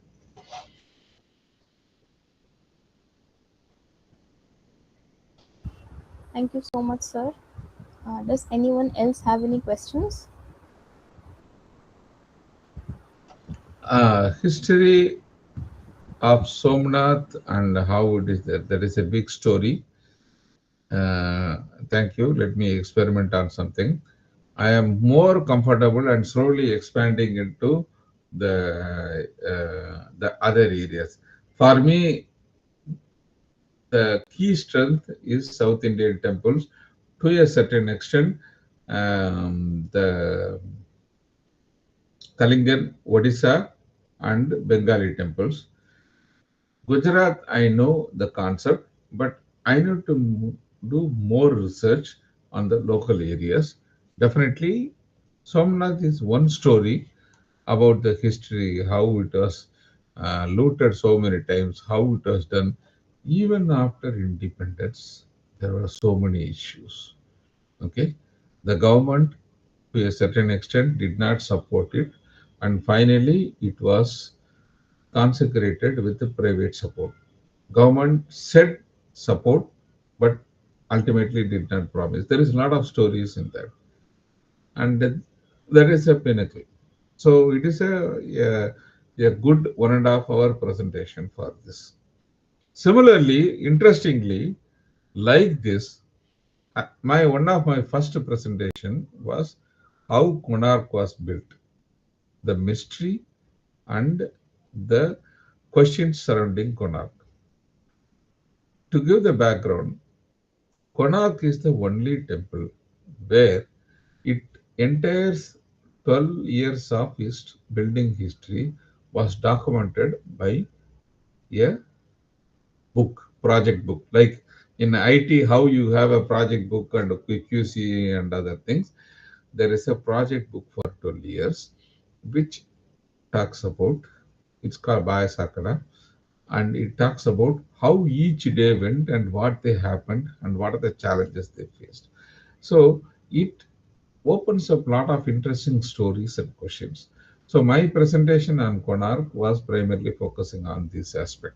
So similarly, I will try to do something on Somnathpura. Thank you for the idea. Cool. Thank you so much, sir. So I would first of all like to thank you, our speaker, who has enlightened us so much about South Indian temple architecture in such great detail. From that comparison that you took between different dynasties and Nagara and Dravida style and different examples of temples that you gave us, like Kailasnath temple. It was a truly enriching session for us. We have gained a lot from this session, and personally, if I would like to say, then I would like to visit all these temples so that I can see these structures for myself, and I'm sure all of us feel the same. So we are really grateful for this, and of course, we would be very much grateful if you could give us more sessions on different topics in the future. Secondly, I would like to thank Arunima ji, who has been a wonderful anchor, and Kashish ji, who has been a wonderful host. Karthik ji, who has also coordinated very well with us and has helped us in all the organization of this event. I would like to thank Akshit ji, who has made this possible, and of course, Indira ma'am, who had approached you for the session and who has brought us all here for this enlightening session. And of course, I would like to also thank the wonderful audience who has been here till now, till 8:18 p.m., sitting in this enlightening session. So I would like to thank all of you uh, with utmost gratitude. Thank you. Thank you, Shivanya ji. And now I would like to invite Prachi ji for singing the Vande Matram.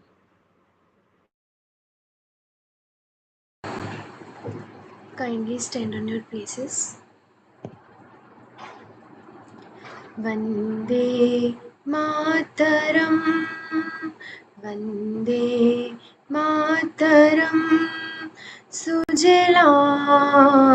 Sufalam, Malayaj Sheetalam, Sasya Shyamalam, Mataram, Vande Mataram, Shubhrajyotsnam Pulakitayamini, Fullakusumita Drumadalashobhini, Suhasini Sumadhurabhashini, सुखदां वरदां मातरं वन्दे मातरं कोटिकोटिकण्ठ